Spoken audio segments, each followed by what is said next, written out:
The thoughts, views, and opinions expressed by the host of this show are for authentic, honest, and entertaining purposes. Unless you don't think I'm entertaining. I repeat, this is my opinion. I am not telling you how or what to think or feel, but I do encourage you to speak your mind and have conversations. Just don't do too much. Also, this video is brought to you by Sebastine's Patreon, where you can access over 1,000 videos of exclusive content. If you want to subscribe and support this amazing community, click the link in the description below, and thank you for everything. Enjoy the video. Hello. I know I'm not tripping, right? I know I'm not tripping. Did we not just go through what? However long to figure out these files? Had all this stuff happening to try to get these files. All these okey-dokes, all these things. We found out that it was a secret interview that we're checking out today. All this stuff just for it to just disappear. And now we're talking about this lady named Taylor Frankie Paul throwing chairs at her ex and her daughter. Excuse me? I know sometimes I just be like, I can understand why all these things happen, but you couldn't tell me that this was not like the biggest thing that we wanted to be exposed. And now you were saying that nobody cares no more? Literally nobody cares no more. It is what? Almost the end of March, right? It's almost springtime. And the biggest shout out to the people that just be introducing me to all this stuff that's going on, because hey, that's besides the point. The biggest thing that has been on social media is this lady throwing chairs, and I'm finding about Darvo for the first time. Excuse me, put that aside, because my TikTok has been flooded with that. I put that aside, okay? So everybody just forgot. We just forgot the thing that what didn't I say, like, I would think there would be the end of the world when we exposed everything, dude? So everybody just forgot now, right? Declaring war just makes us forget, right? That's what's going on. That don't make me feel good, and I'm sure it don't make you feel good. But like, I don't want to jump into like a rabbit hole right now, because first off, we're entering the video, and like, I can't believe I literally had a reminder of like what, like, I feel like I even was like slowly forgetting about all the stuff that was going on months ago. Like, whoa, hold on, cuz. Because there's no way that this thing that blew up literally almost everything is just being dismissed now. What was that? That was just a trend for the internet? Like, what is going on? That's why I would like to say shout out to Stephanie for tapping us into, or still keeping this shit up and like keeping this going. Bro, I'm just, I don't know, bro. I don't know, bro. Stephanie dropped another video, and I'm just like, what else is there? I found out he had a 2-hour interview that was secret, and apparently somebody asked him, the person interviewing him said, "Are you the devil himself?" or something like that. That's the type of stuff that be like throwing me off. Sometimes, some way, I pray that the Lord will give me strength to look evil in the eye and ask him, why do you do what you do? But I know that's not going to work, because I know that person is going to try and spin it any other type of way to try to fuck with my mind. And that's why I'm not an interviewer right now. I'm not in that mode right now. I need more, what's it called? But this is not about me. We got a bada boom and a bada bing. This is unpacking 3 million pages of Epstein files, Epstein's secret 2-hour interview. You know, it's more than 3 million of them Jones. And having them unredacted, they redacted. Like, what is going on? Everybody just forgot about this. That's just what's happening, right? That's what's going on. Well, I'm about to see what the hell else did I miss. because there's no way. I honestly felt like some stuff was finna happen. I don't know why I thought that way, but I don't know. We finna tap into this, and I'm trying to see what the fuck is he said. I have not seen this man speak like that until like the first time I heard him speak. I don't even know how he'd explain this, cause they interviewed this dude, bro. What was it, a deposition? I don't know, whatever. They interviewed him. Okay? And it feels like everything was just swept under the rug. Like, this isn't like sweeping ice under the fridge when the ice comes down from the ice dispenser that was supposed to come down. We are sweeping all this shit under the rug, and like, it just seems like people are just okay with it. The news, I mean, it just seems like... I say let's go, bro. I'm about to get irate through this, and it's just time to, because this is crazy. This is crazy, bro. This is crazy, bro. This is a 2-hour video. One day before Nancy Guthrie sits down for her last known dinner, Huh? the DOJ releases the largest single dump of documents in the history of the Jeffrey Epstein case. Oh. Over 3.5 million pages, more than 2,000 videos, approximately 180,000 images. Not them putting the Michael Jackson man. Oh, Lord Jesus. Oh.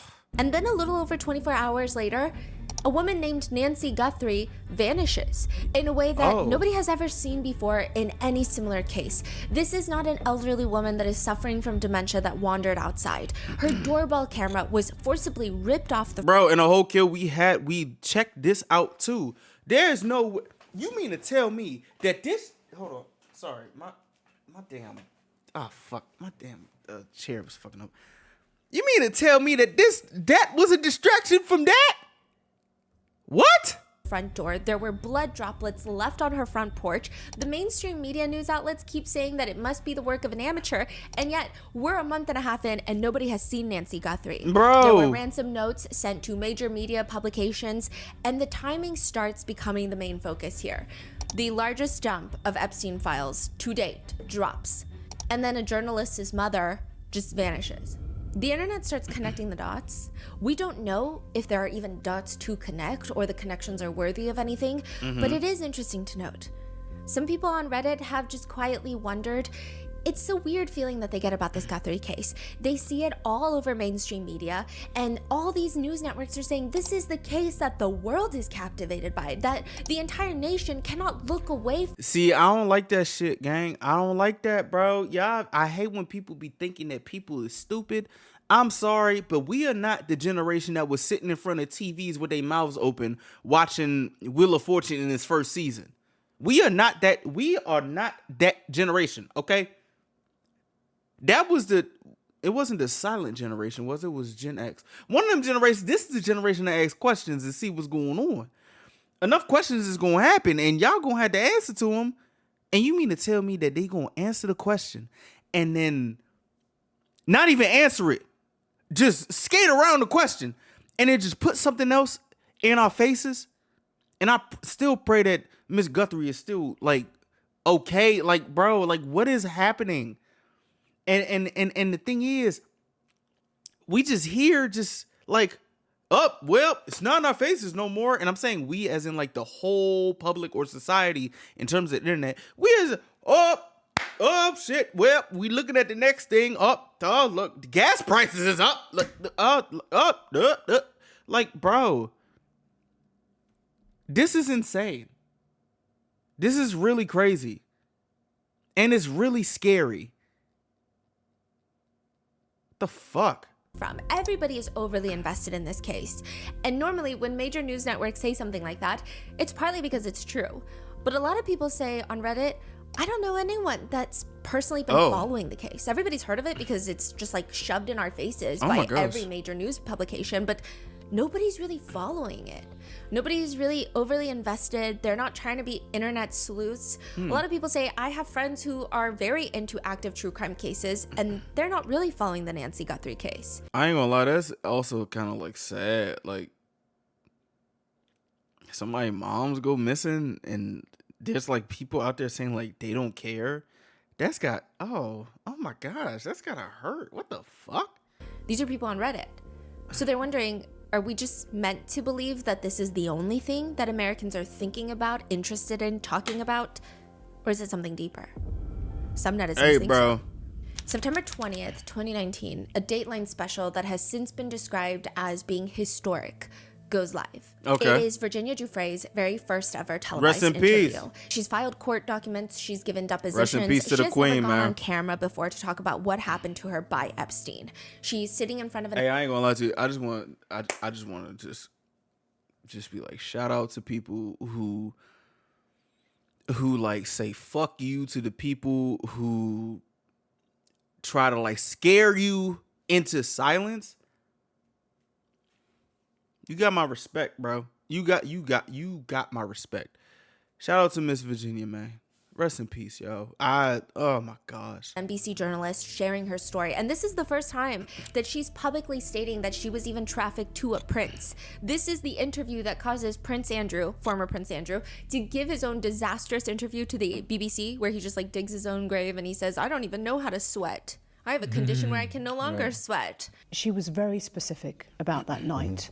She described dancing with you and you profusely sweating, and that she went on to have bath, possibly. There's a slight problem with the sweating because I have a peculiar medical condition, which is that I don't sweat.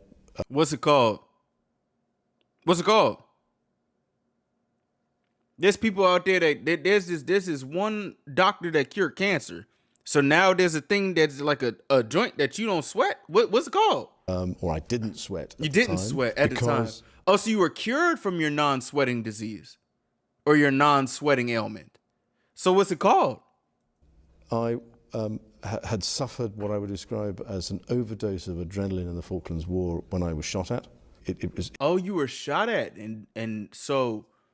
You were shot at in a war where you don't sweat no more. I ain't been in a war, but I have been shot at before. I'm still sweating to this day. So, is this some like you getting shot at more that just stopped you from sweating? It was almost impossible for me to sweat. It's impossible for you to sweat. Boy, I remember when I was in school, and this is gonna be a long video. I don't have time for nonsense. I don't have time for nonsense right now. Isn't there a thing that it was like pigs don't sweat? Please, somebody, I remember in like elementary school, I was told that pigs don't sweat. So you mean to tell me you got like a pig disease or something? And I'm sorry if I come off insensitive to people who don't sweat from a certain type of ailment. I'm not talking about you. I apologize if I come off a certain type of way, but I'm talking about this person. Okay? I don't know if he got whatever it is. I would like to be educated on what this is that doesn't make people sweat. Physically impossible to sweat. I would like to know what that is. I love to learn. Please teach me, Mr. Ain't he got like de-princed or something? Teach me, Drew. Shit. But it's not just Virginia Giuffre. There are 6 survivors in total that tell NBC journalists what happened to them, including Shantae Davies. She's been pictured with Bill Clinton. She was giving him a back massage, neck massage in the airport. Wow. I've never seen that. They all open up to NBC journalist Savannah Guthrie about what. Okay, this is getting mad nefarious. I ain't gonna hold you. Oh my gosh. Okay, I did not know this. Holy fuck. Epstein did to them. Whoa. This was essentially the first time Epstein survivors were given a national platform so that the world could finally listen. Okay, wait, whoa, quick thing. You know that there's like a saying that's like, don't kill the messenger? People do things to the messenger or try to get to the messenger through their family. I don't want to think the worst, but that just like shocked me to my core. I did not know that she conveyed, she interviewed this interview. Oh, whoa. They failed us before. Don't fail us again. Exactly. That's all we're asking. Ugh. Take us serious. We matter. Savannah Guthrie conducted the very first exclusive televised interviews with Virginia Giuffre and other Epstein survivors. Oh my gosh. And it's clear that even the FBI was made aware of it. So they have internal emails between multiple different departments within the FBI. And If they show that dude that be looking all deer in headlights that was in like what, the USA hockey team just celebrating this shit, bruh, I'm other federal organizations where they're just trying to give each other heads up on any major publications. Because the idea being there might be questions for comment. Someone's going to see it, a journalist is going to ask you, they're going to email you. You should at least know that this was produced and released on air. The internal email reads, quote, "I just wanted to give you a heads up. She's done another interview with Savannah Guthrie. In it, she says the following. 1, she was interviewed by the FBI in 2011. In the interview, she gave the names of all the girls she helped to traffic. 2, she was also interviewed by SDNY. 3, 2 other women also tell DOJ that Epstein specifically trafficked them to other men. 4, there are cameras in the New York City house and others where he could watch people in bathrooms and else." Bro, the shit that's frying me is that this wouldn't have happened unless like that thing where, what was it? They got the money out of that girl's bag. It's crazy how one little event can be a domino effect to something that is unlocking the certain evils of the world. Is that called the butterfly effect? Like what? Like just to like think about it, it's like, whoa, what the fuck, bro? Oh my gosh. Elsewhere. They plan to air it. It makes you think like, whoa, what would happen if didn't like these two students got into a fight? What would happen if that didn't happen? That is scary as heck. On quote today and this Friday's quote Dateline. Like, Hope what? that's helpful. Hope that's These helpful. emails are not, they're just a matter of routine. There's no sinister language. They're not incriminating. Nothing in the emails would suggest that the FBI is like, we can't let this air. We got to shut Savannah Guthrie up. Like, there's nothing like that. It's just nothing is being monitored, even in an abnormal way. Okay. But the emails do exist. Netizens have further dug up more connections. Michael Feldman, Savannah Guthrie's husband, was the deputy director of legislative affairs for Al Gore. Al Gore was Bill Clinton's vice president. Oh shit. Wow. Michael Feldman has since gone on to create a communications public affairs firm. A lot of people call it like a crisis situation firm, along with other key members from the Clinton administration.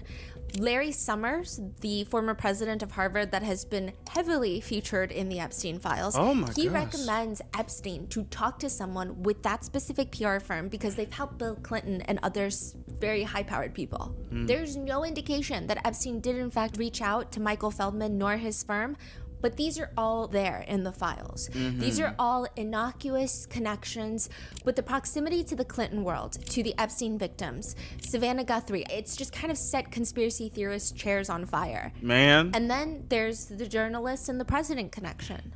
Savannah Guthrie hosted a town hall with Trump in October of 2020. Oh, damn. And Savannah Guthrie goes viral multiple times for her very tough interviewing. She even pressed Trump about him sharing conspiracy theories online, stating, I'll put it out there. People can decide for themselves. I don't take a position. You're not like someone. You know, I ain't gonna lie. I'd say back in the day, to be somebody in, say, what was it, Nancy Grace? Who's one of the people that were like pressing people? What is that, Nancy Grace? That white lady that was just like being like no nonsense and everything. Like back in the day, like these people are deemed untouchable because they're journalists. The thing about nowadays is like, you know how they say like the cameraman never dies? Nowadays, there are cameramen that die. Like there are people, like journalists who have died in like genocides, bro, war, all these things. And the thing that makes it so like so sad is like these are like forgotten stories. And it's so it feels even more sad that in this same age of where we have all this information, still these people who are trying to do right, who are trying to do all these things, they just get wiped off the face of the earth, and it just gets like swept in the wave of this microwaved internet wave. My heart goes out to all the people, the journalists, the children, the people that died in Gaza, bro, like the people in Iran, like the people, like not even, like both the citizens, the children, the journalists, there's all these people, like it just boggles my mind that, and it's not even just boggling my mind. I honestly think that now that I'm getting older and now I'm being introduced and pushed the real effects of war and fucked up shit in the world, it leads you to no choice but to be like, that human empathy has to come out. And when people's empathy is non-existent in like the little like humanity of like a fucking hospital getting bombed. Like there's people out there who are like, oh no, that's a reason for that. But they're on the side of rich people keeping their riches to fuck you over. So damn near you can't even pay your fucking Pepco bill. Like, what are we doing? There's people out there literally supporting somebody that is making sure their pockets and their friends' pockets is filled and lined, and not giving a fuck about the people who are lining their pockets.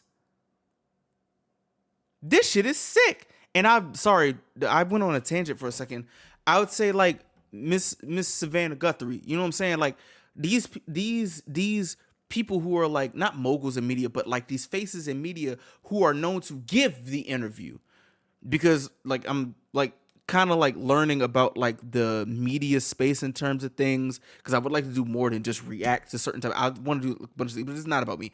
I'm saying like I respect people who are able to look evil in the face, even if it's like not even the annoying orange, it's the orange man, and just like press them out in front of everybody.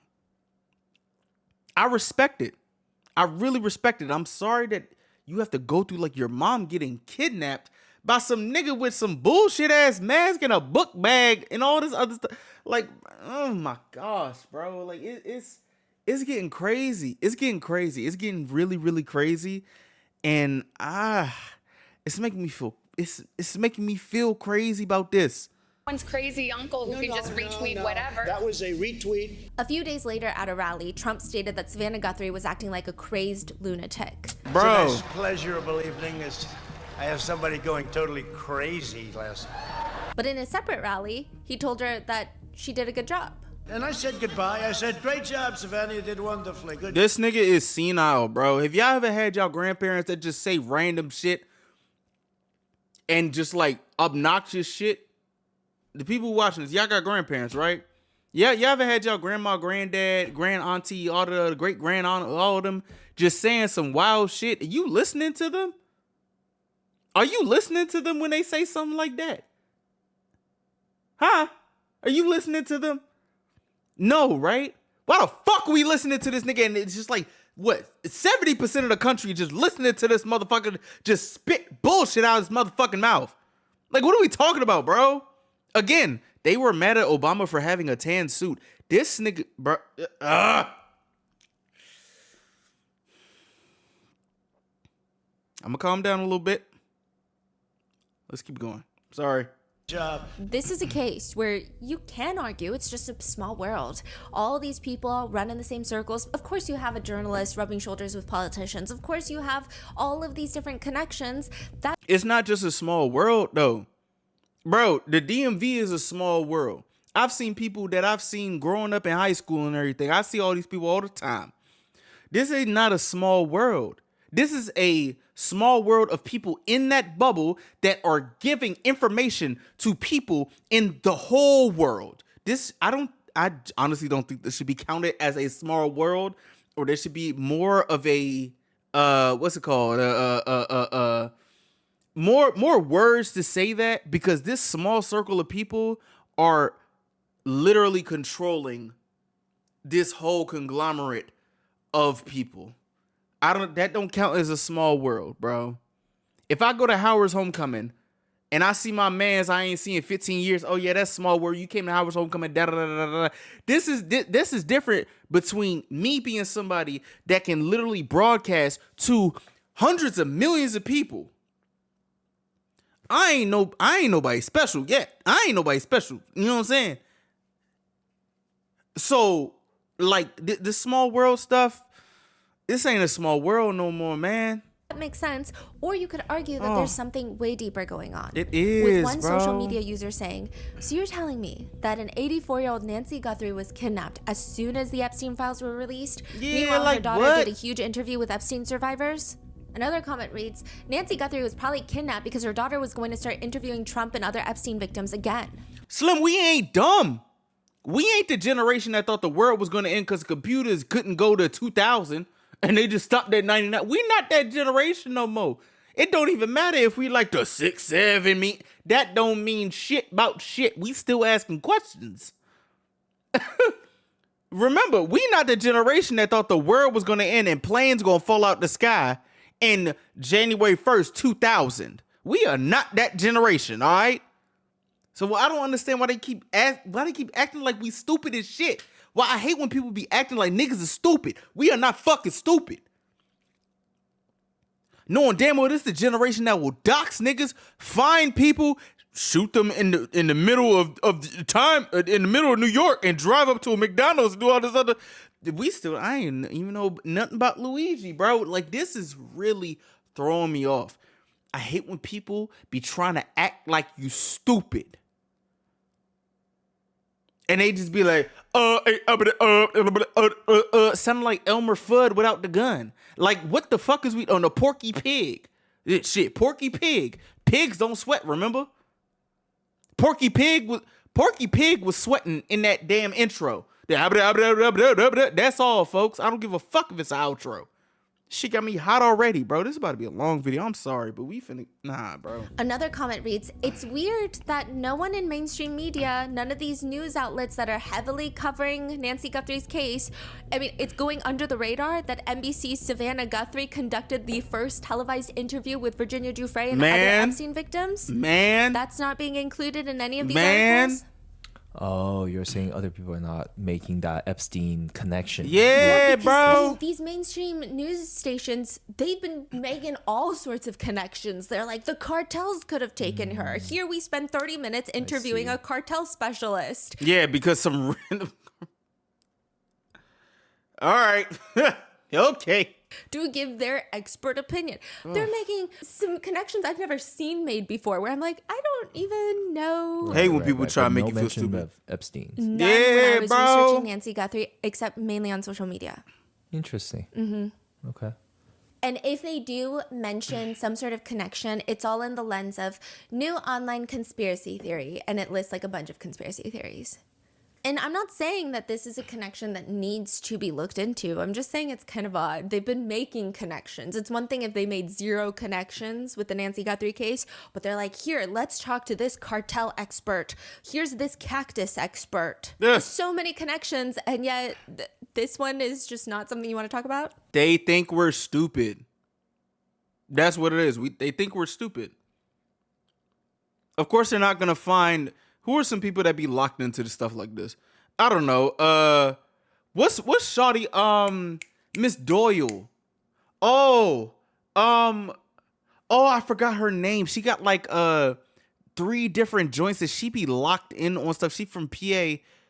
Miss Doyle. Hold on. Let me search it up. I'm sorry. She be fire with her shit. Hold on. What's her name? I'm sorry, I don't... Is it Shagana Doyle?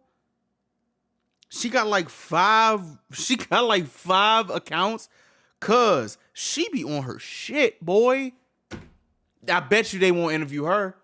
As she was interviewed on the news, I bet you they won't do a CSNBC. I pray that they do. I hope she just scorches earth on that motherfucking interview. Like, bro, just off some. But I will say, other people have started arguing. Also, I'm sorry if I butchered your name. I love you. You know what I'm saying? I love you off some. Well, not mutual. You don't follow me back. Shout out to you. That's what I'm gonna say. Shout out to you. Going back, Zach Peter is a social media commentator. I'm not entirely sure what he does, but he did comment, and this has kind of gone semi-viral. Trump does not have Nancy Guthrie in a bunker, and if he was going to snatch up somebody's grandma, he would take like the Kardashian grandma. He would take MJ. He would take Kris Jenner's mother. He wouldn't take Savannah Guthrie's mother, who nobody even heard her from Tucson, Arizona.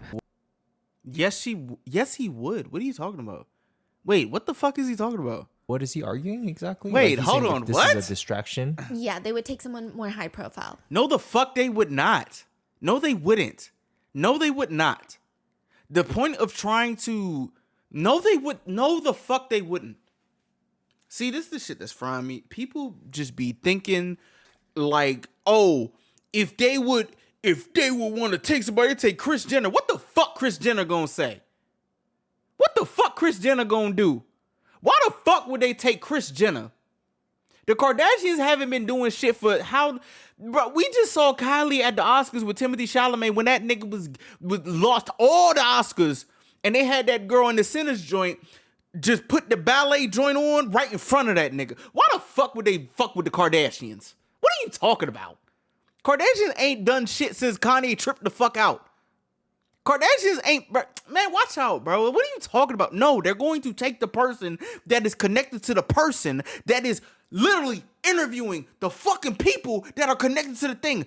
See, this is what, these social media people be so fucking stupid. Why the fuck, Slim, why the fuck would they take the most randomest fucking influencer that's not doing anything right now? That's like saying they would take Alex Cooper from Call Her Daddy for randomly. Why the fuck would they do that? What's the reason behind that? Why? What are you talking about? No. This the type of shit that I'm be saying, bro. Like, niggas, oh my gosh, bro. People be so... Use your mind, gang. Use your mind. Why the fuck would they take Kris Jenner? Kris Jenner has not done shit for a brick. And if a brick is a month, is a brick. Shout out to getting introduced to fucking Keeping Up with the Kardashians, all this other shit that's going, bro. Why the fuck? If we're fuck. Sorry. I got groceries coming soon. I'm sorry. I'm like all over the place, bro. This shit that be frying, bro, this the type of shit that be frying me, just like the dude that was like the billionaire son that was whistleblowing about some shit that we already know. Stop playing with people, Slim.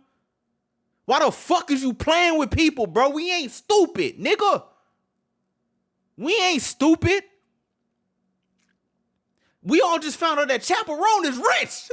What are we talking about? What is going on? Like, but stop lying. People are lying. Lying to our faces. People don't trust the rich. Didn't AOC do the, what was it, the tax the rich, eat the rich type dress in the Met Gala 3 years ago? What are you talking about, cuz? Motherfucker, get the fuck out of here. Hate like people a that... Kardashian's grandma. Kardashian's grandma. That direct connection. Fuck. Okay. And then some people are saying, well, maybe it's not just a distraction. Maybe it's a threat to Savannah Guthrie. And it opens a lot of doors for further conversations. No, it's probably a threat, bro. Like, it's 2026. We need to stop playing like shit ain't probably a threat. They will off you on this bitch. They will off you on the world. Niggas will kill you, bro. Like, what? Like, I understand that everybody got their cushy homes. Y'all think that y'all untouchable. People will go into that nice-ass neighborhood, snatch you up, and kill the shit out of you. This shit don't just happen in black communities where people just start kidnapping people and just doing all this shit, all this rah-rah shit. Bro, this happens everywhere, bruh. Stop. Stop saying, oh, they would just they would just get a Kardashian. What are you talking about? What? Now? They're just gonna snag a Kardashian? Get the fuck out of my face, boy. What are you talking about? But is this connection just coincidental? Oh my gosh. Is it something deeper? Or is this all, even this conversation itself, just a way to distract from the new Epstein files? I think so. I ain't gonna lie to you. I ain't got no power. I ain't got no influence. I'm just a nigga with a camera, and I say this all the time. Until maybe one day I get some influence in what's being said, but no, that's not me right now. And I'm saying this shit. Stop fucking lying to people. I'm tired of this shit, bro. Stop fucking lying to people. For your sake. That's what for your sake. For legacy media, stop lying to people, because there will come a time where nobody gives a fuck about you. Bro, TV is almost done. It's almost prime time TV. Why the fuck do you think NFL? Why do you think MLB is going to Netflix? Why do you think WWE is going to Netflix? Bro, for your sake, stop lying to people. Some people come in late as shit. They come in late as hell because you want to know why they didn't catch on sooner. Ask them people why Paramount got them $1 billion deals. What the fuck is we talking about, bro? What are we talking about? Like, stop lying to people. And I'm saying this for, and I'm not somebody that want to be a advocate for big business. Y'all niggas acting dumb as shit. Stop lying to people, bro. Shit, Twitter full of lies now. Now I gotta go get my shit off TikTok, nigga. And you know that's misinformation central. Fuck is we doing? Like, oh my gosh, I hate this shit. I hate this shit so much. Why the fuck is she not talking? To transform society's response to SADVCA and support survivors' healings. This episode's partnerships have also made it possible to support Rotten Mingo's growing team, and we'd also like to thank you guys for your continued support. As always, full show notes are available at RottenMingoPodcast.com. We're also going to link the Change.org petition by various survivors of Jeffrey Epstein calling on the president and the U.S. government for the full transparent release of all the Epstein-Maxwell zero redaction in favor of abusers, enablers, or accomplices, federal and state protection for survivors facing threats and harassment. You know, shout out to Stephanie for this. The thing that's throwing me off, I heard that, what was it, Pam Bondi? That, I don't know what it was, that hearing or something. Like, does this not sound weird to y'all? I don't want to be the type of person to just make some radical leftist views and just be locked in. I want to keep it real. Does it not sound weird to y'all? This is weird, bro. It's so weird. Like, oh my gosh. And also, it's like you don't know who you can trust. Nowadays, you don't know who you can trust because everything affects everything now. First, it's high gas prices. People going to have up in arms about that. Then there's going to be something else. Then there's going to be something else. Then there's going to be something else. Then there's going to be something else. And then boom. It's going to be a boom one day. That's what I'm saying. Y'all, please stay prayed up, bro. We have no control over this stuff. I pray that people get justice for what they need in due time. Yo, I ain't gonna lie to you. I'm unapologetic with my stuff. When the Lord come back, I hope all these evil people get the boot, boy. Get a big godly Timberland boot up their ass. They can't sit no more. That's the time that I'm on. Because this is ugh. There is a lot that they're asking the government for, and a lot meaning you should go and read exactly what they want so that we can be on the same side. But they're not asking for much. This is the least the government should be able to do. Man. There are quite a few disclaimers for today's episode, including grooming, exploitation, trafficking, total deprivation of human liberties, violence of minors and young adults. This episode may be extremely distressing, particularly regarding specific descriptions and direct quotes from survivors' diaries about abuse that has been experienced. Statements and quotes may be condensed for brevity, and I just want to say appearing in the Epstein files is not an indication of wrongdoing. In fact, most people who have appeared in the files have avidly, passionately denied any wrongdoing. Netizens, however, may feel that someone seems guilty and appears guilty. And bro, I guess, man, I ain't gonna lie to you, I don't put past nothing. I don't put past shit by nobody. I don't put past nothing by nobody. I don't give a fuck who you are. I don't put past nothing by nobody. If you say this person did this, oh, damn, I'm surprised. Well, fuck them. Fuck them. Like, what? Fuck them. And if they're in the files quite a number of times, that could... I'm saying fuck them if they actually did, like, real heinous shit. You know what I'm saying? Implicate, in their personal opinion, a sense of higher guilt, but that doesn't mean that they are. And also, sorry, Stephanie. Much I'm sorry. There's going to be a lot of stuff talked about in this video right now because I just want to approach this in, like, a serious way. I saw the photo when Michael Jackson was at Diana Ross with Evan Ross in Paris, and they tried to make that seem like something. The thing about all of this is, like, I don't know who I can trust. I don't trust none of these people. I don't know these niggas, bro. I don't know these people. So all I would like is the truth. I would like the truth. What's wrong with wanting the truth?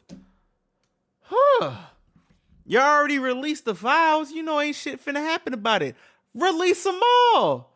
You know niggas ain't finna do nothing about it. What you think we finna do? Shoot you in the street like they did the CEO? No, they not about to do that because they saw what happened to Luigi. These people on the internet are not real activists for real. They're just social media activists. You know what I'm saying? Like, real activists know that they're probably going to die and probably be forgotten in the movement. And that's not the point of being an activist. And that's how I feel. Like, there are people, my ancestors, who probably have known that they're probably going to get executed, bro. And that's not the point of being an activist. It's to push the thing forward just in case, or just hoping that their people are moving forward. That's just what it is. You know what I'm saying? Like, that's just what it is.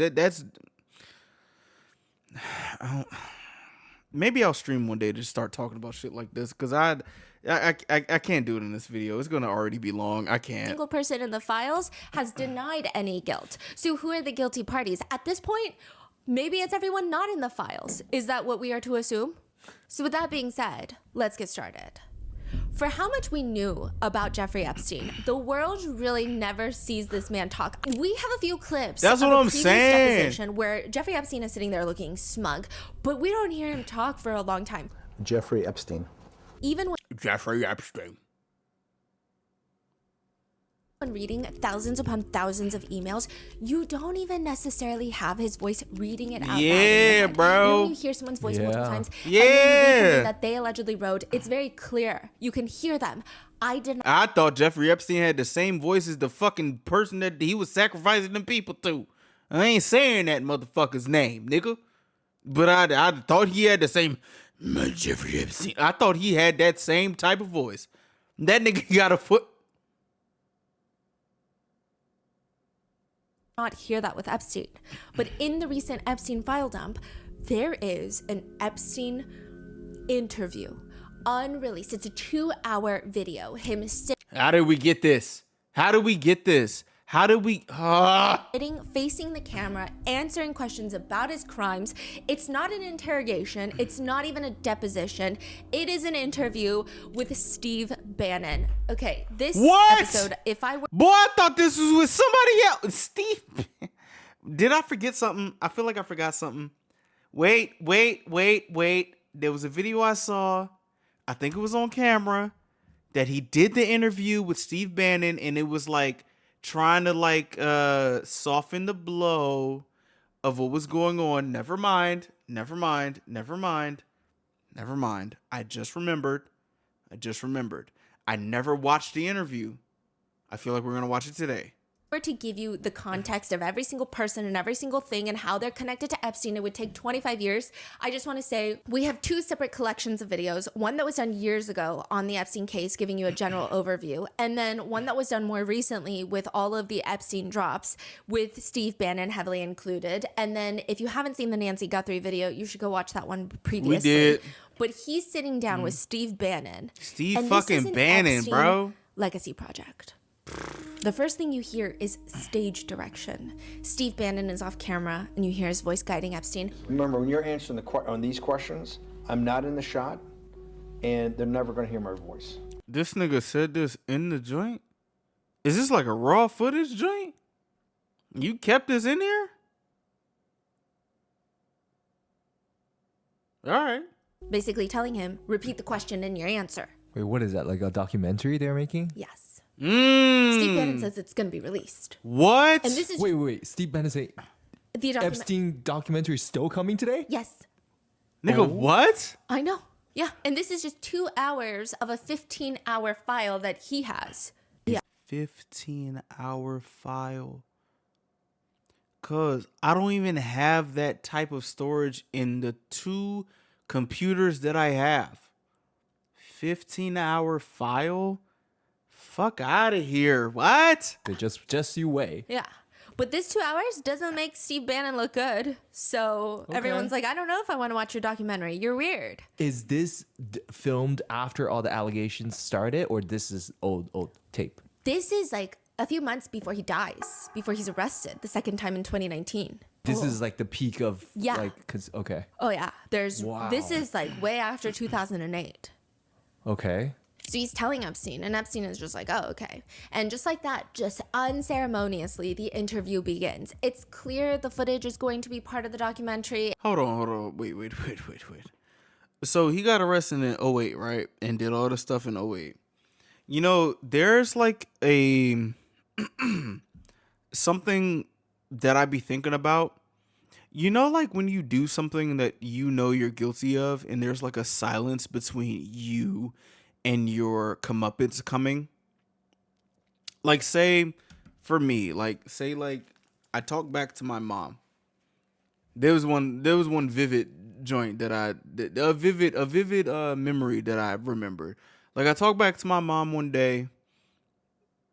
I assume it was bad. I was like, what, 8, 9 or something? Talk back to my mom. She was like, wait till your dad gets home. I remember I was in my mama's room trying to fake sleep with 2 pairs of jeans on. Then my dad came in, punched me right in my chest, told me to not talk back to my mama. You know the silence that you feel or hear in the moments of you committing an act versus your comeuppance of the same act. Or the comeuppance of this act. There's a silence that you don't even know. That is, you don't know the time of this silence. You don't know how long the silence is going to be. You don't know how loud this silence is. It's just a silence. And you could either be waiting, you can either be planning, or you can either just be like trying to avoid it. Right? I feel like in this point, this interview is in that silence. There's a silence that comes to committing an act and the karma from it. Conviction may happen, but you never know. With this person, it's not that. But that silence,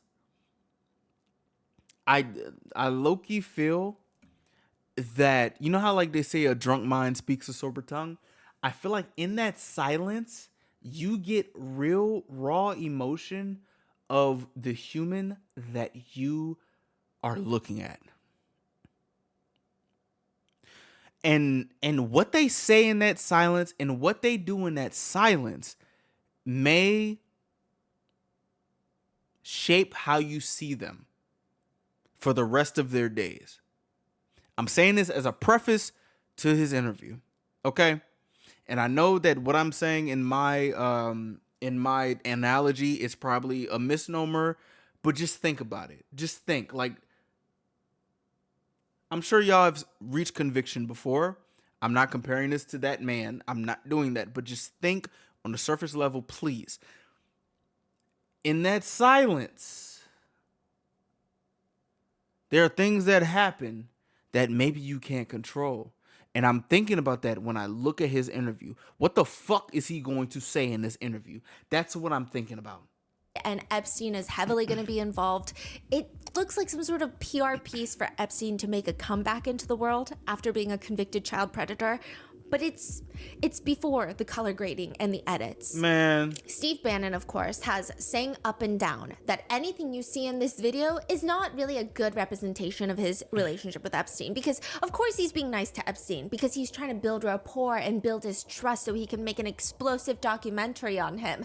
That's Steve Bannon. Steve Bannon is a high-powered political advisor that has probably worked with every single... He worked... What the fuck was that hand sign? What the hell was that hand sign, boy? Very closely with Trump. He did go to jail for the January 6th insurrection. That was like a whole thing. He was trying to be a martyr afterwards. It was just bizarre. Like, a martyr means you die.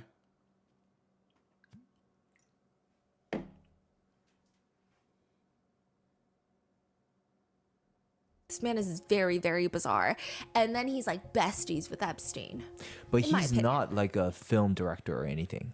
This is not his line of work. Not that I know of. Okay, so yeah. Conservative leaning documentaries. Oh, okay. Not that I know of. There was actually a documentary made on him, but I don't. Yeah, I mean, if he is, not a good one because we've never heard of him. Girl, I honestly don't know. Oh, I love when Stephanie gives shade to some shit. Oh my gosh. What it is he actually does at all. Oh, I mean, he's got lots of cool titles on his resume, I'm sure, but I don't know what this man is about. I don't know what this is. And okay, if you watch the interview, which I'm going to include clips of in this video podcast, the last thing on your mind is what Steve Bannon is getting out of this. It is what Jeffrey Epstein is getting out of this. I bet. Because this interview does not feel like a man being exposed. It feels like a man auditioning. For what role? I don't know, the devil himself? Steve Bannon even asks Epstein about the devil. But first, the interview. Steve Bannon brings up the 2008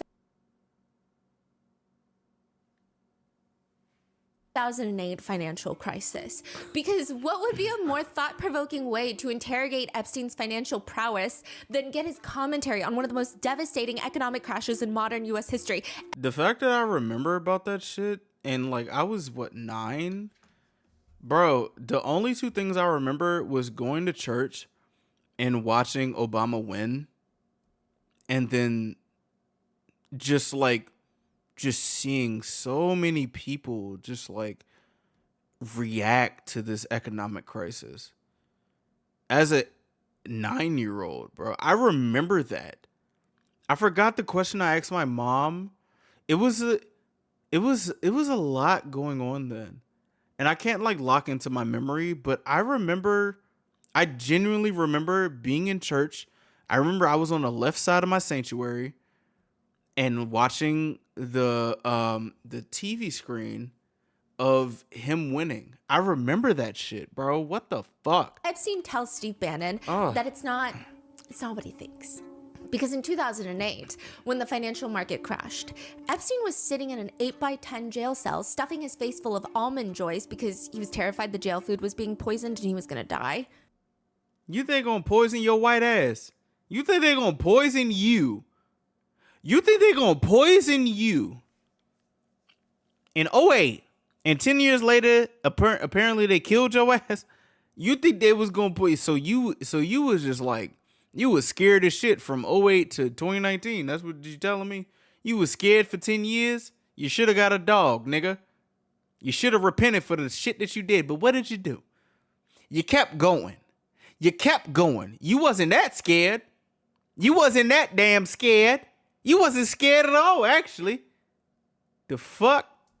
Did you eat almond joy bars and things like that because you're afraid of what the cooks did to your food? Yes. Nigga ate almond joys. You ain't want to eat that.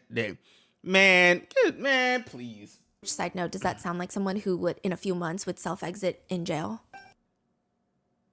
What? Yeah. Okay. Oh, I want to take all the almond joys 10 years later because I think they wouldn't have almond joys. I think I had Butterfingers, so I just had to offer myself. Man, get the fuck out of here. Fuck are you talking about? He said that he only ate almond joys because he thought someone was going to poison his jail food. Who you think somebody would poison the almond joys? You J.E. nigga. Young Thug got fat in jail. You mean to tell me that you wouldn't have no type of connections to get some food off your commissary in jail? You would. I remember the Wolf of Wall Street. Jordan Belfort. Yo. You think niggas, why they want to kill you though? That's the whole kill. Why they want to kill you? That's something that we need to actually like investigate. Why the fuck they want to kill you though? Huh? Why they want to kill you? Huh? What was it? J date? Wasn't that like a jail a jail dating site or something? You could have a pen pal to start sliding you some stuff. You supposed to be this charismatic person. You can get yourselves a damn McDonald's burger, nigga. You ain't had to eat all almond joys. Why you eat all the almond joys? Because you was probably scared as shit that you did all that. But guess what? You got out and started doing the most heinous shit up until 2019. Man, please. Oh, my gosh. And he's saying this a few months before he self-exits in jail. I'm just saying it doesn't sound like someone who has the tendency to feel... Yeah, he's like paranoid about someone killing him. He's sitting in solitary confinement. And Steve Bannon, he does not look disappointed. He's giddy. Oh, this is going to be so amazing. That's going to be so amazing. He has Epstein reintroduce it so they can take out Steve Bannon's voice later. He's like, say it again. Tell me again. Start from the beginning. Bro, they edited this shit, bro. This shit is crazy. Steve Bannon is delighted. Financial mastermind in a cage, unable to save the world during the greatest financial catastrophe in a generation. That's the image in Steve Bannon's mind. And it gets better for Bannon. Epstein tells him, because they don't have the Wall Street Journal in jail, how he found out about the crash was he had a guard come up to his cell and the guard was like, psst, I'm really worried about my pension. What do I do? Epstein's like, why are you worried about your pension? You don't know? Everything's crashing. The banks are coming down. You mean to tell me a warden came up to you and said, you don't know what's going on? Inmate 456253?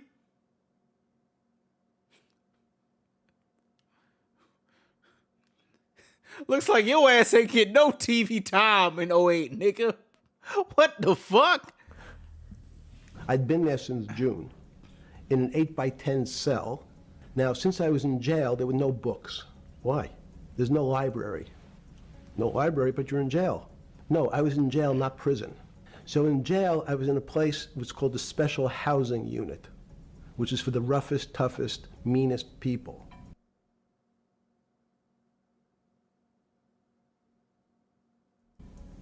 They had put me Nigga talk with his eyebrows. What the fuck? Oh. They said for my own protection. One of the reasons they wanted to keep me in solitary confinement was they're afraid that everybody would want to know which stocks to buy. Yo, this nigga is crazy. Hey, Slim, hey, bro. They kept you in solitary because they want to know what stock. Oh, the audacity of this man, fool. What the fuck? That charisma don't even work.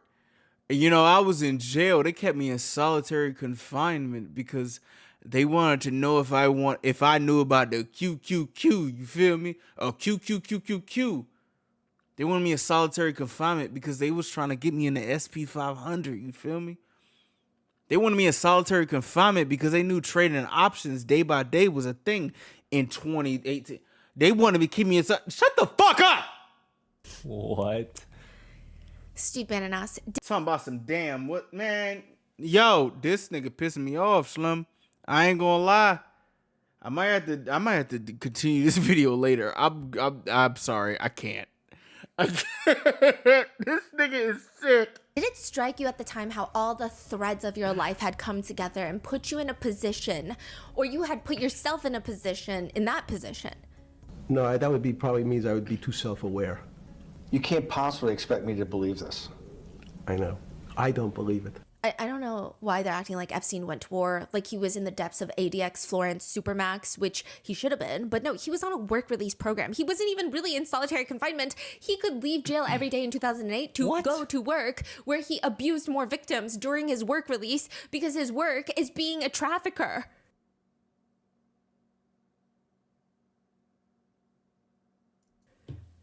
What do you mean? Yeah, that was his 2008 whole thing. He was on a work release program. He was out and about? Yeah, he was out and about for most of the time. So how does he not know what's going on in the economy? I think these are all lies. I think anything that comes out of Epstein's The nigga is lying. What? mouth is a Yes, it's a lie. These niggas and lying. Steve Bannon is the world's worst fact checker. How can you not even be a good fact checker when he's your supposed friend? That's insane. Okay. Steve Bannon acts like the 2008 financial crisis would not have happened as long as child sex trafficker Jeffrey Epstein wasn't in jail in Florida. He says, quote, "You never had a moment where you sat there and go, what the fuck have I done with my life that I'm in a 6x9 jail cell when I should be on a trading desk, or I should be in my $250 million,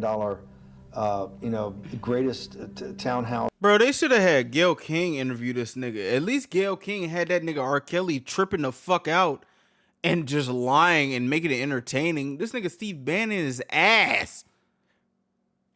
At least Gayle King would have no nonsense with this motherfucker. Like, what? Yeah, Steve Bannon doing this shit? Have Nancy Grace do this shit. Like, what? That is no nonsense stuff. You gangster for real, huh? You had to go to solitary confinement because them niggas ain't want to know about your trading. Have Nancy Grace do it. Talk about that trading. And I'm not talking about stock trading. Fuck is you talking about? In New York City, taking calls from the King of Saudi Arabia, the President of China, the head of Russia, the President of the United States, to save the world's population from a financial debacle. You honestly expect me to believe that that never happened? What the fuck is that statement? I don't know. And Epstein is just like, I would just say how strange, that this happened. It's strange. I'm wearing a jumpsuit and flip-flops.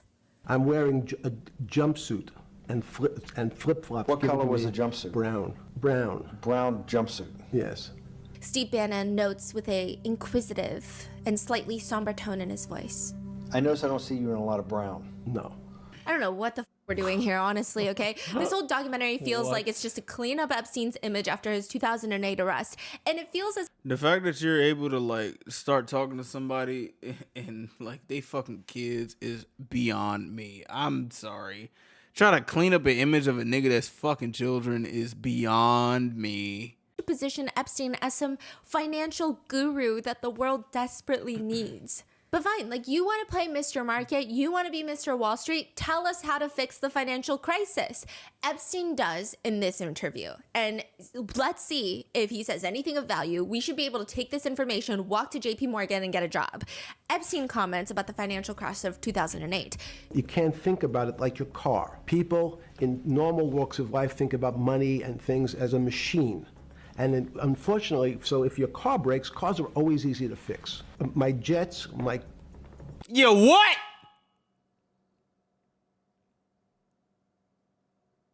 Cars, if it breaks, I know it can be fixed because it simply follows the same pattern. If this part breaks, you replace the part and the thing works again. Yeah, that's because you're able to pay for it. Nigga, I had to pay. Boy, please don't.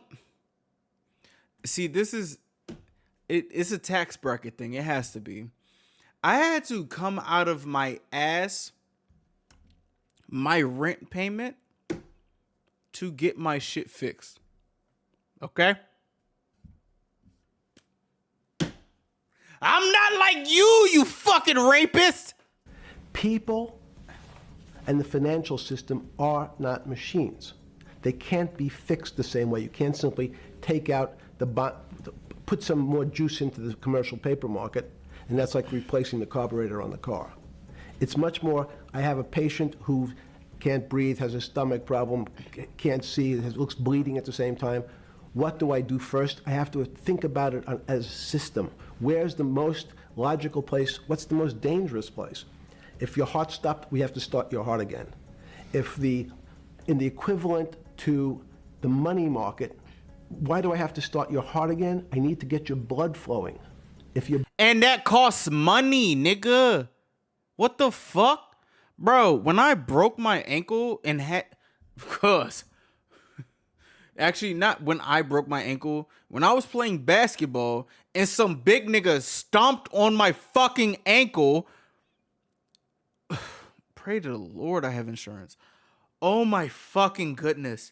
Yo, like, what are you talking... Oh no, if you just get that, you get that shit fixed. Do you know how much it costs to get a car fixed for normal people?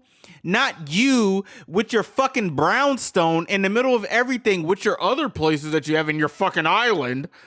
But let's speak about your brownstone with titties on the wall. Like they're fucking, what them shits at the top? The ceiling boob?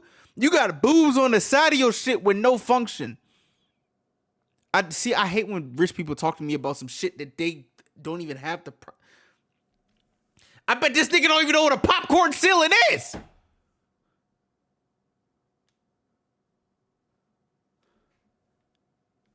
Nigga, have you ever been driving around? You wanted to get some good eats. You know what I'm saying? You know what? I'm gonna tell you some real nigga shit. Back in my day when I was in college, you ever take a nice lady out and you try to take her to a nice joint? Say it was like Quick Way or Chipotle before the E. coli. And Apple takes your last $25.60 for a service that you didn't even know that you had.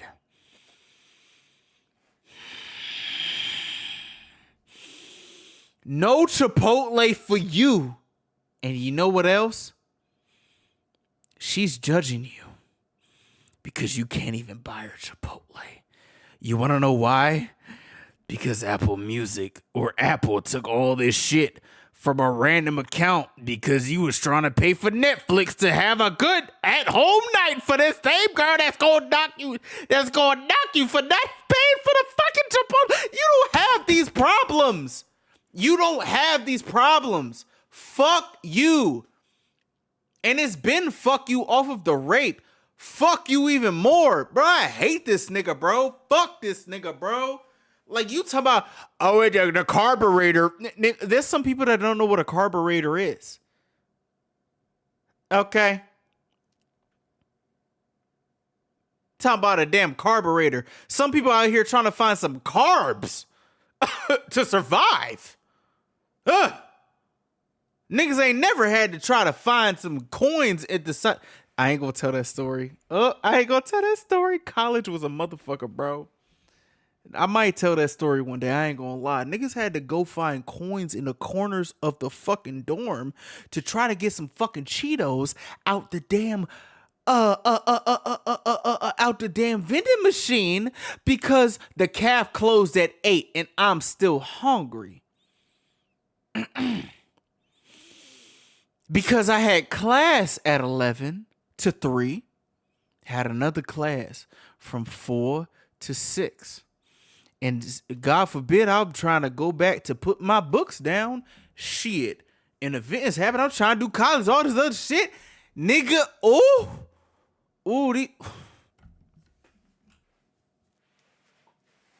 yeah, this is going to be a part 2 to this video. I ain't going to finish this today. Blood stops, you're dead. If liquidity, which is the equivalent of blood... When your blood stop? When your blood stop? When that stop? When that stop? In the financial system dries up. Once liquidity is basically cash, putting cash into the system. Forget about what it is. Okay. What the fuck does that mean? Okay. Liquidity is liquidity. It's the blood of the economy. You need to pump blood hard into the body of the economy to keep it. There's real no... What happens if you're black? What happens there? What happens there? Who the fuck is he talking to? Man. Information on how the market actually works. There's no real information on how Epstein even acquired wealth to begin with. But Steve Bannon maybe got hit on the head with a coconut from a coconut tree. He asks Epstein. I love the Kamala Harris reference. Shout out to Stephanie for that. Yeah. Epstein, just off the top of your head, can you list any guys who know the financial market better than you do? You know, like, hate him or love him, Jamie Dimon, the head of BlackRock, anybody? There must be. But it doesn't come to the top of the head. No. Okay, fine. But here's the catch. No. The only reason that Epstein was able to become so wealthy and become so interconnected with heads of states and billionaires and tech founders, it's not because of the trafficking or the island or Lolita Express. It's because everyone else in the room is dumb. That's what he's trying to say. This is like quintessential two bros in a podcast.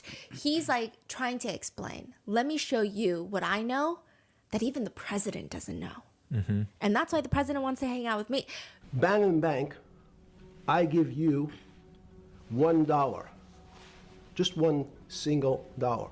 In our system of banking, I can't get an Arizona with that dollar. Because taxes. Explain that to me, nigga. I would say, okay, Steve, I gave you $1. How much could you lend out to your friends? Your natural reaction would be probably something less than $1 because I want to keep something in my pocket. Nigga, what the fuck am I gonna do with 76 cents?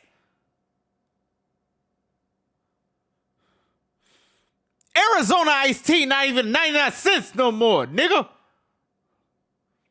I can't even get a fucking Costco hot dog for $1. It's $1.29. Fuck you. Fuck is we talking about? If I lend you $1, what am I gonna give to my friends? Nigga, if I got $1 and I can't get shit with this dollar, what the fuck my friends gonna do? They gonna punch me in the upside of my head they gonna jump me if I try to tell them to break down $1. Break down $1? Nigga, the penny went out of business. The penny dead. The penny was dead last year or this year. You try to tell me about a fucking dollar?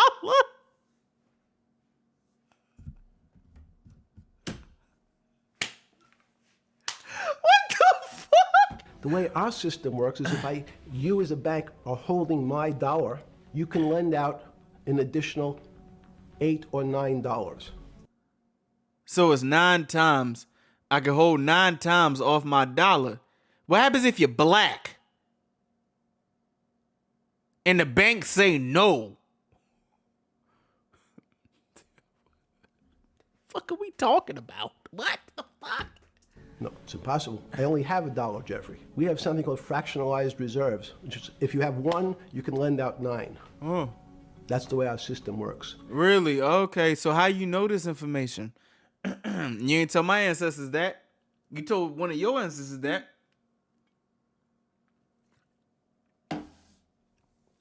You want to know how I actually learned about credit? Jay-Z 4 for 4. Bitch. The fuck?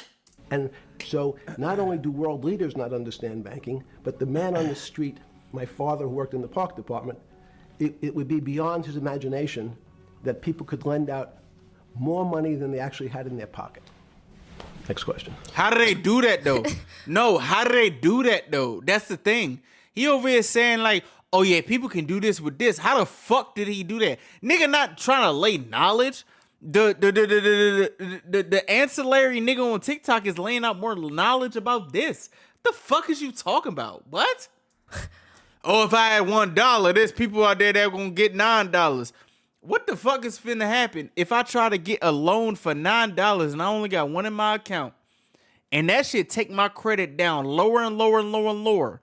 Say I gotta go to 8 people to get my $9.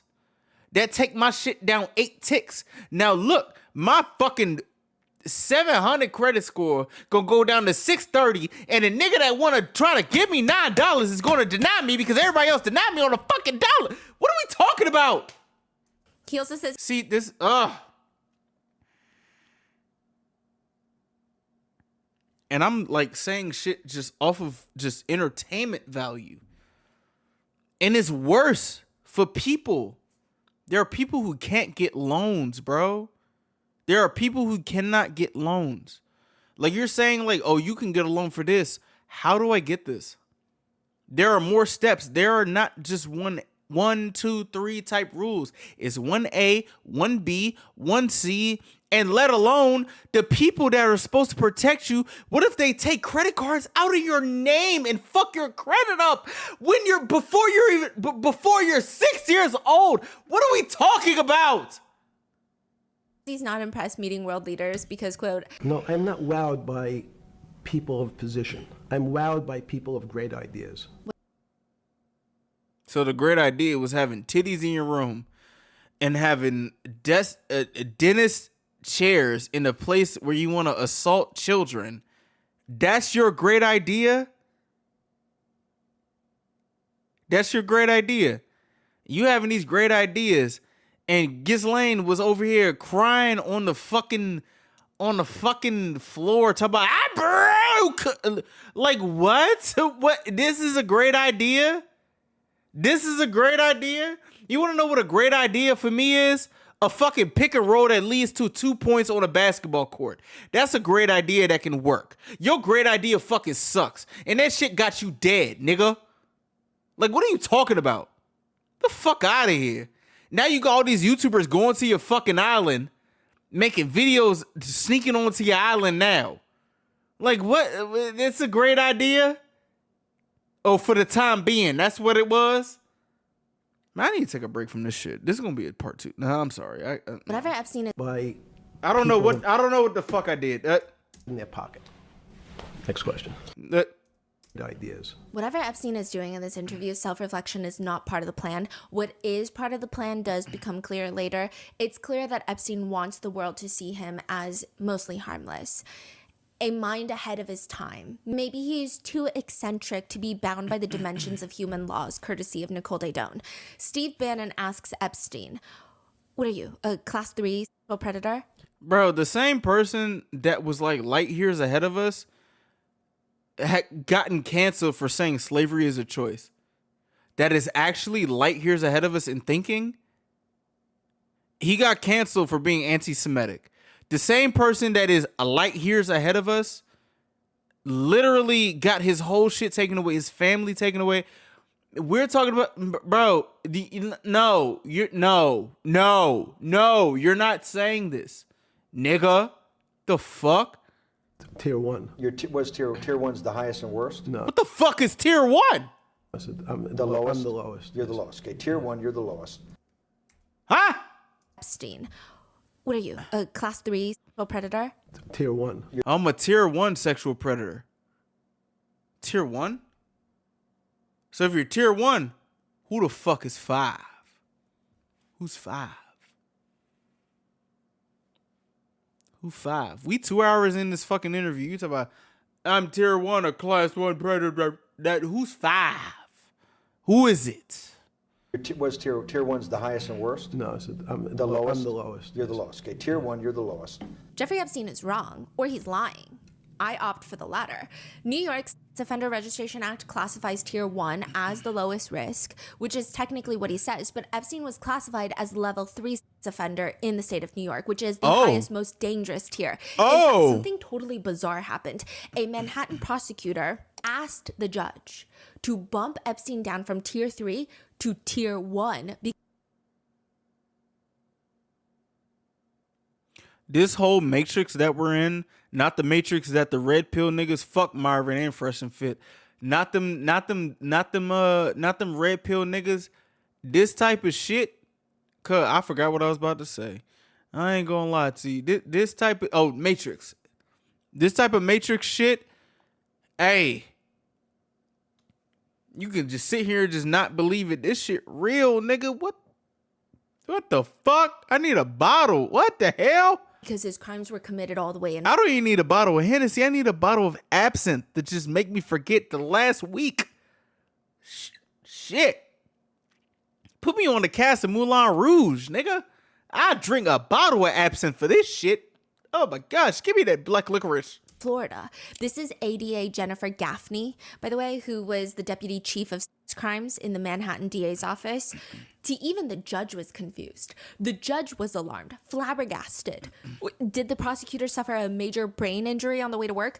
They state in open court, the judge does. I have never seen the prosecutor's office do anything like this. To help them. Yeah, I have done so many cases, much less troubling than this one, where prosecutors would never make a downward argument like this. Damn, the judge was like this, but we got Auntie Bev in that one.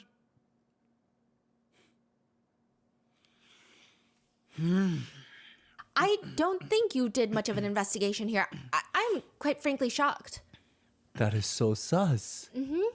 That's fucking crazy. Exactly. The judge denied the request, and Jeffrey Epstein remained a Tier 3 offender in the state of New York, which is neither a Tier 1 offender, nor is it the lowest risk offender. But Steve Bannon is not a fact checker. He lets Epstein right off into the sunset, trying to present himself as a mostly harmless child sex trafficker. You know what they say? We are what? Yeah, this gonna be a long jump. I keep saying this. I'm sorry. This gonna be a long jump. They say it's easier for a camel to get into the eye of a sewing needle than a rich man to get into heaven.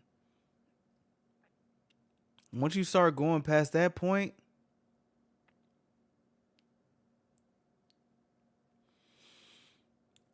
I'm going to judge in this video. I'm gonna pray to the Lord to please forgive me. This is a lot, and we only 30 minutes in the Stephanie video. We probably an hour in this joint. This is, oh my gosh, fuck. Epstein says that while former world leaders like Bill Clinton have long biographies, he just thinks of himself as Jeffrey Epstein, just a good kid. There's also just some random bizarre moments from the interview, if you will. Bannon asks him if he considers himself a stoic, to which he responds, "No, I consider myself a hermit. Stoics are not very happy." At one point, his phone rings and the producers tell him to turn the sound off and then flip the phone face down. Why? Steve Bannon comments, yeah, because who knows what the comes up on that phone. Yeah, who knows what the comes up on that phone. That's correct. Nigga, that's correct. We're at your shoulders. Ain't nobody gonna see that fucking phone. Correct. Then they're later talking about how funny something is. Did they crop this video? Because why would you say that? Yeah, it's just me and my shoulders and not even to my triceps. Oh, yeah, flip the phone down because we don't know what's on that phone. Nigga, the phone right here. If you want to get to the phone, it's like, what? What are we talking about? And Steve Bannon says, is there anything funnier than that? It's black humor. I think he means dark humor, but he's Steve. I was about to say black humor ain't on this shit. What the fuck?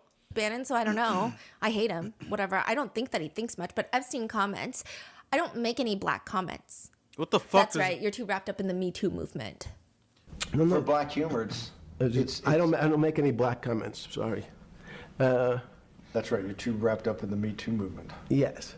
This shit not even funny, Shlum. This shit not even funny, bro. Not even just like you being a nasty individual. Your joke's not funny. Tomato. Fuck is we talking? Fuck is you, bro? You're too wrapped up in the Me Too.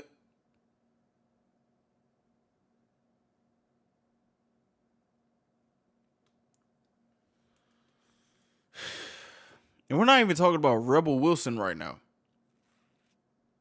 This was in that time. Cause, like, what the fuck? Do y'all remember the Me Too? That shit was so crazy. I didn't even know them men was that nasty. My gosh. Actually, I didn't know nothing. I was like, sorry. I was having my mental break. That was not a good time. I'm sorry. Oof. And then, kind of unprompted, Jeffrey Epstein hits everyone with a...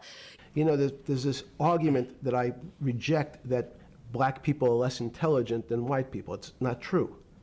We know, for example, that if I was in the forest and I had to run from the lion or figure out a way not to be eaten, and my competition is a local African, I'm the one who's getting eaten because they have the intelligence to deal with their local environment.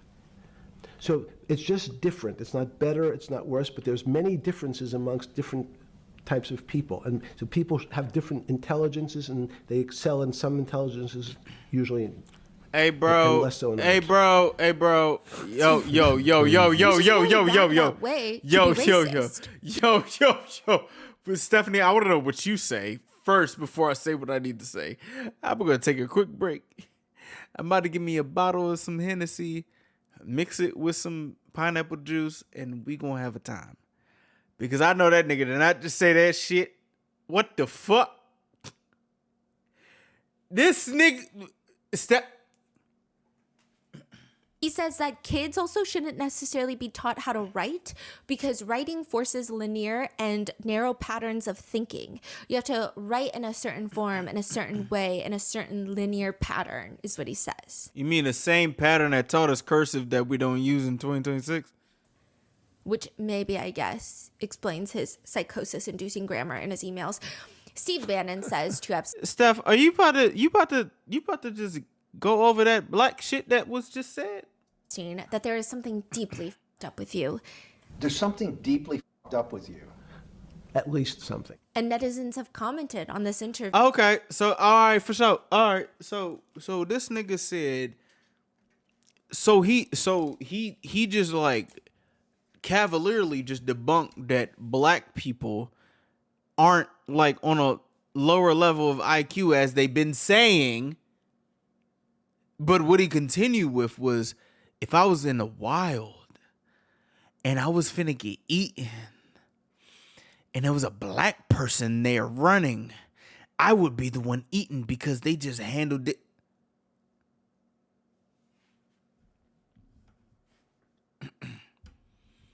What's Jeffrey Epstein's favorite sports team? You know what? I'm gonna take a quick break. Finna give me a drink. Cause this is oh yeah. I'm about to criticize, talk my shit, boy. Hey, I did not know nothing about this fucking junk. Stephanie went over what he just said, but I'm not gonna go over it. I would like for us to keep going when I finish my drink. And I'm having a coffee to keep me awake. Because I haven't eaten all day. It is almost 5 p.m. Okay. That's how you plan? Okay. All right. Niggas want to talk about black people. But all y'all motherfuckers is over here doing all the okay. Y'all want to play that game? Okay, Epstein. All right. Let's play then. Boy. Hello. We're continuing. Let's keep going. That Steve Bannon somehow manages to be the most annoying person in the room, where the only other person in the room is Jeffrey Epstein. Other comments read, plot twist, this video was recorded this week and not before he dies. Another one is commenting, had this playing in the background while I was working and I'm pretty sure now I have brain damage. Oh my gosh. But Steve Bannon, he continues. He asks Jeffrey Epstein, let's go back to human life. So you see, this is the question. You're asking me to measure something again. It's the disease. They can't be measured. You just hate making commitments. That's why I'm not married. I'm peeling this onion back a layer at a time. All your bullshit and happy target can't be measured like that. Is that to say measure it's a commitment. You don't even like a commitment when you answer a question. As they say in golf, commit to the shot. I don't know what it means to be measured. Epstein talks about how Schrodinger was trying to figure out the difference between things that are alive and things that are dead. He says, the answer is no. The things that are alive in my world are miracles. Not magic. Magic has a bad connotation, trying to hide things. You don't believe in the spirit or the soul? That's what animates people, is your spirit or your soul. That's no. Have you ever seen someone die? When they die, their spirit leaves. Their soul leaves, no question. So There's no question to you about no that. question. Even people would normally think you were soulless. So thank you. Describe for me what you mean by that. What do you mean by soul? What do you mean soul different than the physical analog body that we're seeing on film right now? It's difficult to describe in words. I mean, I'm not a poet. Nigga, you use your words. What the fuck? Think about it. Shit, it's 2 hours. You got time? Think about this shit. Poems get a little closer to what that really means. But we can, even the concept of what is life becomes complicated when you deal with plants and seeds. Is a seed alive? I don't know. Certain people would say, no, it's dead. When you're a banana, one of my favorite examples is the banana that's sitting on the countertop in your kitchen today. Is it alive or dead? Your banana is alive. That banana is breathing. It's on your... You say, that's impossible, Jeffrey. No, it's not. Is the banana conscious? All these are words. So everyone's trying to fit very complicated concepts into a very small box called conscious or alive. These don't fit in that way. So if you put your banana in a bag and put another fruit in with it, the fruit ripens faster because the banana breathes with it. Okay. We don't understand most of those things. What do you think human life is? It's a miracle. It's a miracle. And when I say miracle, I can't explain it, and I make no attempt to explain it at the moment. So human life is a miracle. So you decided to what? Ruin how many people's lives? Like what? This is we don't know how to think about it. He also reflects on how little science knows about romance. He says, quote, I don't know why I'm attracted to somebody. I don't know. People are attracted to each other, and everyone has the same feeling. They've seen someone walk in the room, and they say, oh, that person gives me a creepy feeling. He's talking that? Yeah. Science doesn't describe what creepy feelings means. They just know it's a creepy feeling. Isn't it called uncomfortable? He also rambles about how women have intuitive sense. Women have an intuitive sense. What is intuitive? They have intuition, they have feelings, and they're able to deal in the realm of things that men, especially men like myself, find unexplainable. Women have intuition. Men see things a bit differently. Men want to measure everything. Women are not really that interested in measuring. He literally just did not want to measure. Yeah, like anything. what? Oh my gosh. Look at his Women senile. What are the not fuck? interested in measuring. But the interview ends where it was always going to go. Steve Bannon asks if it's okay. Epstein, a predator, is out here being a philanthropist. Epstein argues that his philanthropy has nothing to do with his character. I just asked a question. Is your money dirty money? No, it's not. So, in fact... Why is it not dirty money? Because I earned it. A heart... But you... What? You earned it. What the fuck? What?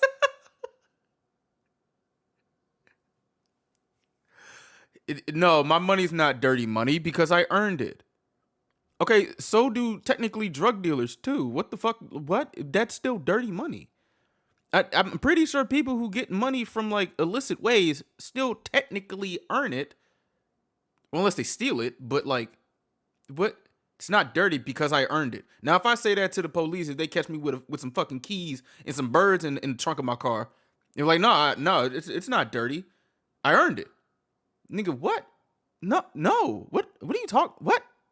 We went back to this before. You earned it. You earned it advising the worst people in the world, right?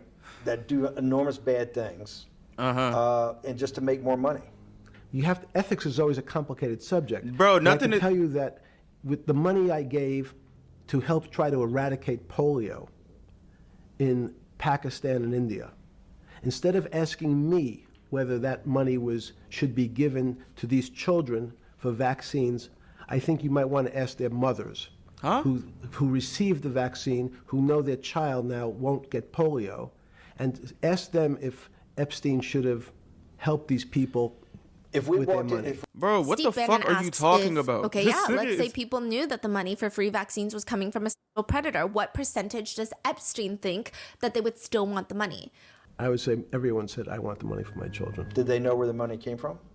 I think if you told them, if I told them the devil himself said, I'm going to exchange some dollars for your child's life. Do you think you're the devil himself? No, but I do have a good mirror.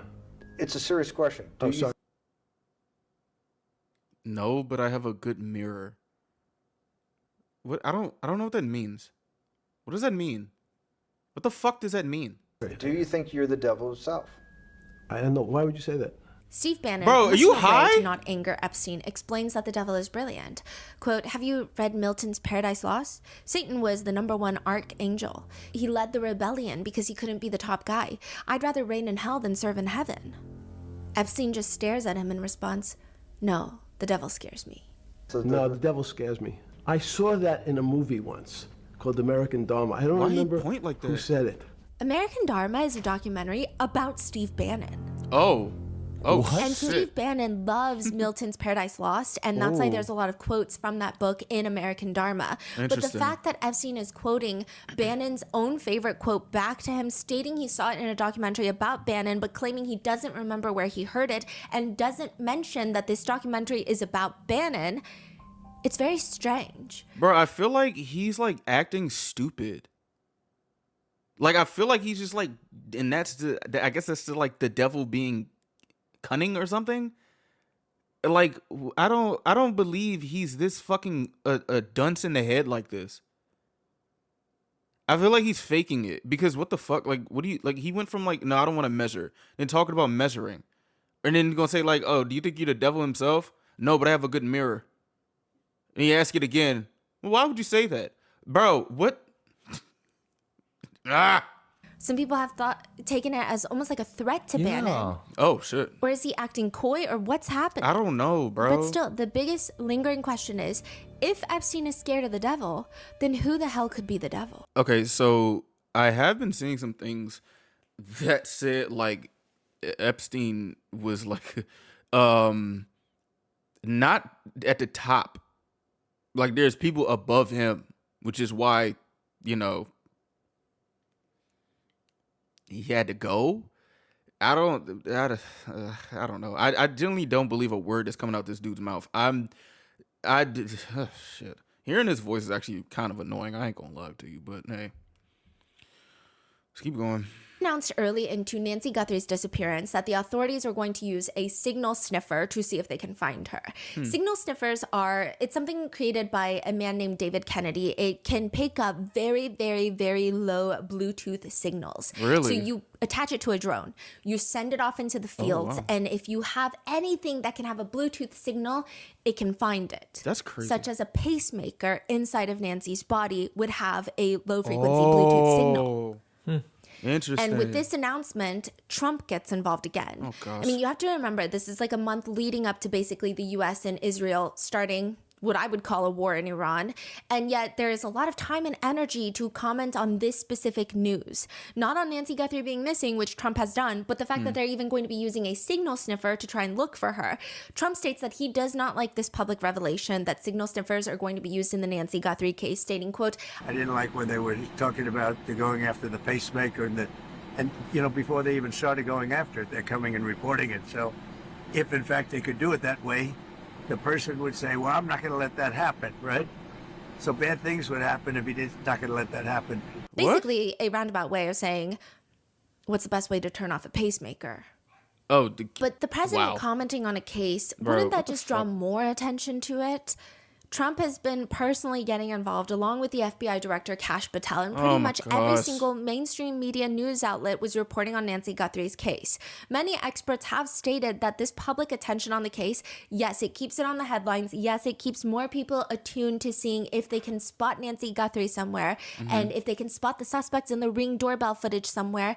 But if this really is a ransom kidnapping case, the public attention can actually end up harming the case in a lot of ways, especially when the President of the United States, the FBI director are getting involved. But there were less eyebrows being raised with Kash Patel's overt involvement in Nancy Guthrie's case. A lot of people think it's very normal for Kash Patel to get involved because he is the director of the FBI. But I would like to say that I disagree, because when I was... Bro, is that dead as his face? He always looks so fucking surprised. Like he got caught doing something he shouldn't be doing. Oh my gosh. Going through Kash Patel's very frequent posting on Twitter and social media platforms, he seems to have a tendency, and this is not like a factual observation, this is an anecdotal thing that I've experienced researching, is that he gets involved in all of the political crimes. You have people south of the border smuggling in drugs. He's going to be posting about it on X when they catch the criminals, right? Because that's part of the narrative of like, we want all the illegals out. Yeah. He actually got in quite a bit of trouble between many politicians for being too involved early on in releasing information that was likely inaccurate about the Charlie Kirk shooting that happened. So all of these are heavily political topics. Yeah. Nancy Guthrie is not political, but he's getting heavily involved. So it's very strange. I mean, the timing is odd. So what would incentivize Kash Patel to get so invested and involved if it's not the Epstein files? I mean, why this case and not any other case? What's happening in that time period? January 22nd, 2026. So this is like a week before Nancy Guthrie goes missing, and it's been gaining traction since. A New York Times expose goes live detailing what the FBI has been like since Kash Patel took over. They were able to interview 45 bureau employees, former and current, and the feeling is this is hell. Hell is here. We're living in hell. That's the feeling of the article, the expose. Oh my gosh. The expose examines how Kash Patel was a former public defender who never worked for the FBI a day in his life and actually was quite the conspiracy theorist, evidenced by his many, far too many appearances on podcasts. Kash Patel said that he wants to shut down the bureau headquarters and reopen it as a museum of the deep state. That's Now he's the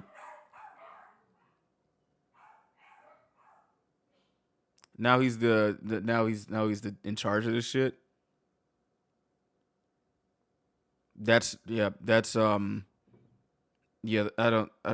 the fuck? Like, these people don't do no background checks, or they just don't give a damn. I'm going with the latter. They just don't give a damn. what he stated before he became the director. I'd shut down the FBI Hoover building on day one and reopening the next day as a museum of the deep state. Niggas just be talking. Didn't do that, Fool. but he does indeed. Bro, people just be chatting.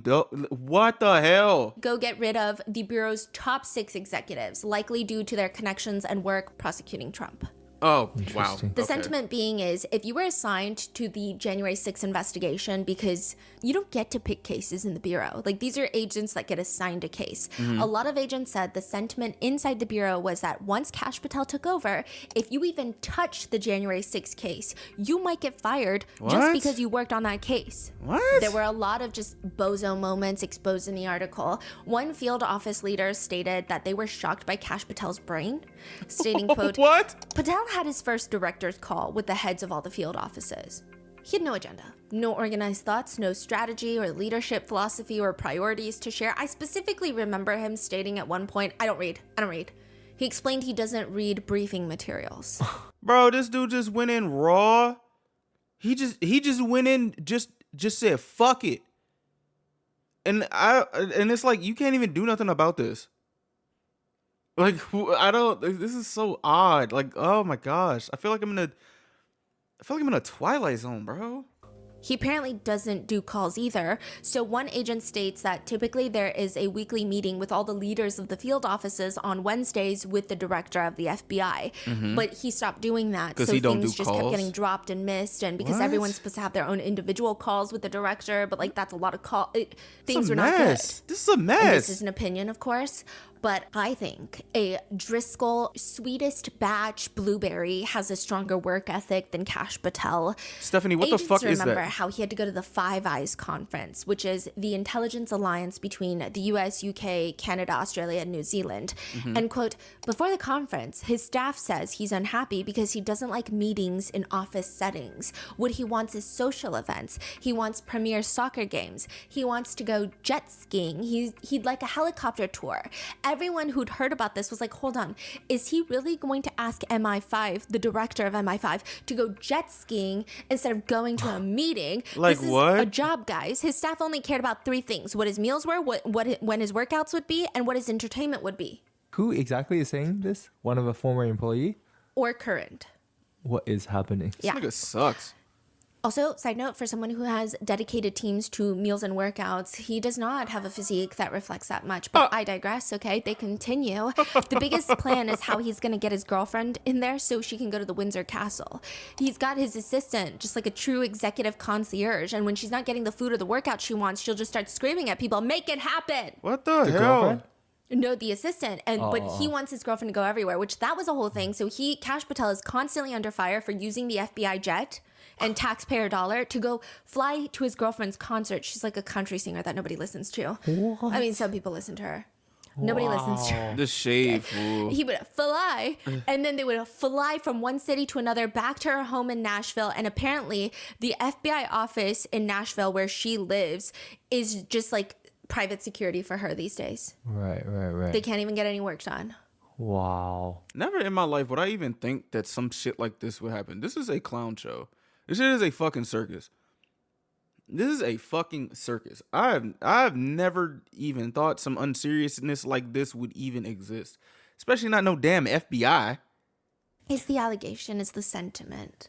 This nonsense about, oh, you're taking a private jet. We're taking the FBI plane because Congress 20 years ago said FBI directors are not allowed to take commercial air travel, ever.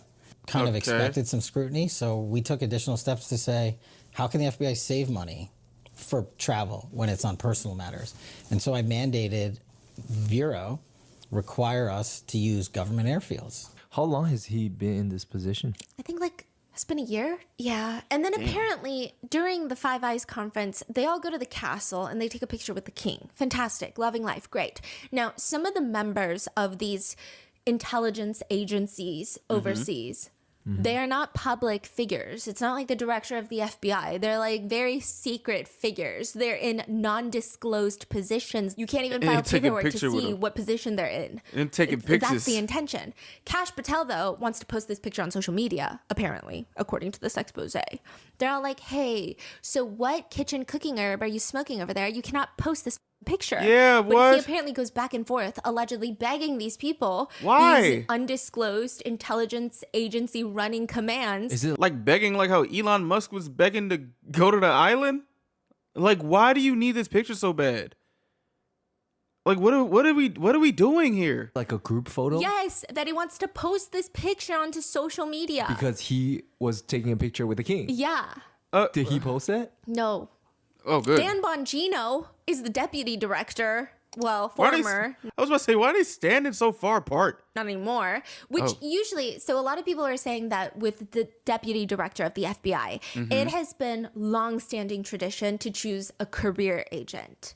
So the FBI director is typically well connected to politicians because that's how they get appointed. Right. But the deputy director, this is the second hand in charge. They've been in the bureau for probably their whole career. Right. Because that's what you need. You need someone who knows every rank file, how things work, how things have been done. Not because they're so stuck in tradition, but like they know the ins and outs of the bureau. They choose instead Dan Bongino, who is a right-wing podcaster and a former Secret Service agent. He doesn't even like the bureau. He called it thugs for the Democrat Party. One agent states that there was real concern in the bureau, stating, quote, we were going... You know something that I do find interesting is that, like, and it's I don't think the word is ironic. It's like usually the right-wing people be calling like liberals pussies, but when some shit happens, they blame like say I guess pardon my French, like they like to call like the left like pussies. But if some violence happens, why do they try their hardest to blame it on liberals? Like, does that make sense to y'all, or what? Or am I just like coming across some political brain rot? Because like, wait, what? Like, how you call me a pussy? If I'm a pussy, why the fuck would I go do some shit like that? You already telling everybody that I'm not capable of doing stuff like this. But as soon as some shit happens, y'all be blaming this side? Make that make sense. I don't... going to have two people who, it would not be an exaggeration to say they were conspiracy theorists with very little experience in federal law enforcement. Wow. That's I will crazy. say the levels in government a male podcaster can get in this administration needs to be studied and then needs to be just like quickly stopped. No, for real, because I'm not even just off of... Let's just like move past the part that this is like nutty as hell that this shit is happening. Nigga, in 2016, I was trying to get a job at Target, right? And they did not want me there because I didn't have any experience. You mean to tell me these motherfuckers are literally just getting in levels in office and just like they're just like pressing it just seems like they're just pressing buttons with their eyes closed, just doing shit just for the love of the game. As if like this is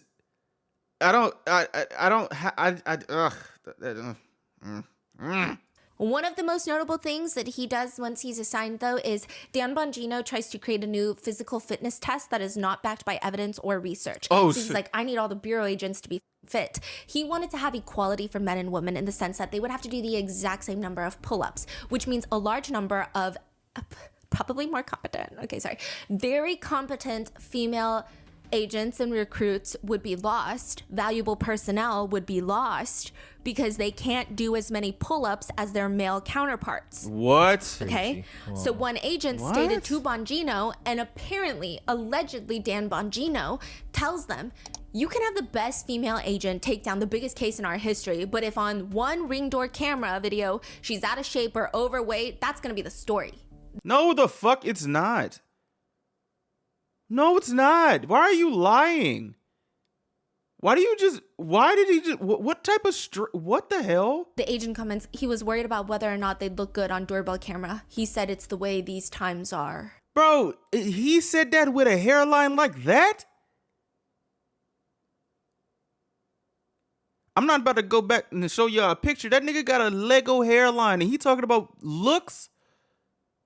What? I think that's the way you are. I don't think anyone else would have thought Yeah, that. like what the fuck? What? He has since stepped down as the FBI deputy director to go back to his podcast. Okay. He's also taken a role in the whole Epstein files, which both of them, before they held positions in the FBI, they kind of hinted on podcasts like they did not believe that Epstein self-exited.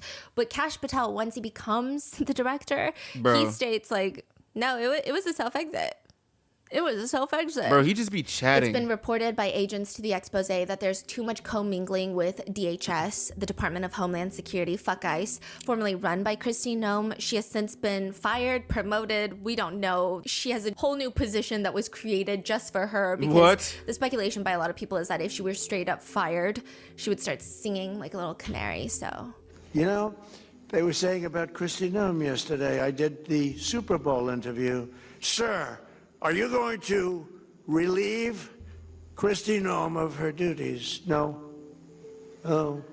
There's a whole new position. I don't know what that position does, but one agent says they also had to juggle Kristi Noem, the Secretary of the Department of Homeland Security, who wanted to ride in our tactical vehicle to do her TV stuff. What? That makes all the operators uneasy and it makes them less safe. A lot of agents also said that the connection between the FBI and DHS was just not good. Oh my They say, gosh. quote, because FBI agents are posting up with Homeland Security, citizens think we're part of ICE, which disrupts shit. other investigations. It used Fuck to be ICE, that you could nigga. sit in front of a house watching another house, and a lot of the time people were okay with that. They might help you. Now they're scared because they think you're ICE. Because nobody's really scared of the FBI. Mm-hmm. You know, like I would say I feel like I would be less scared to help an FBI agent than like even police officers is the sentiment that I'm trying to say. I don't know if there's I don't know if there's any fact to it, but because there's a lot of tension between citizens and police officers, citizens typically have a little more leeway with federal agents because they're not around a lot. Yeah, I get it. So hey, that would make sense, but when them niggas coming, they coming for something. They don't just they not around much for a reason.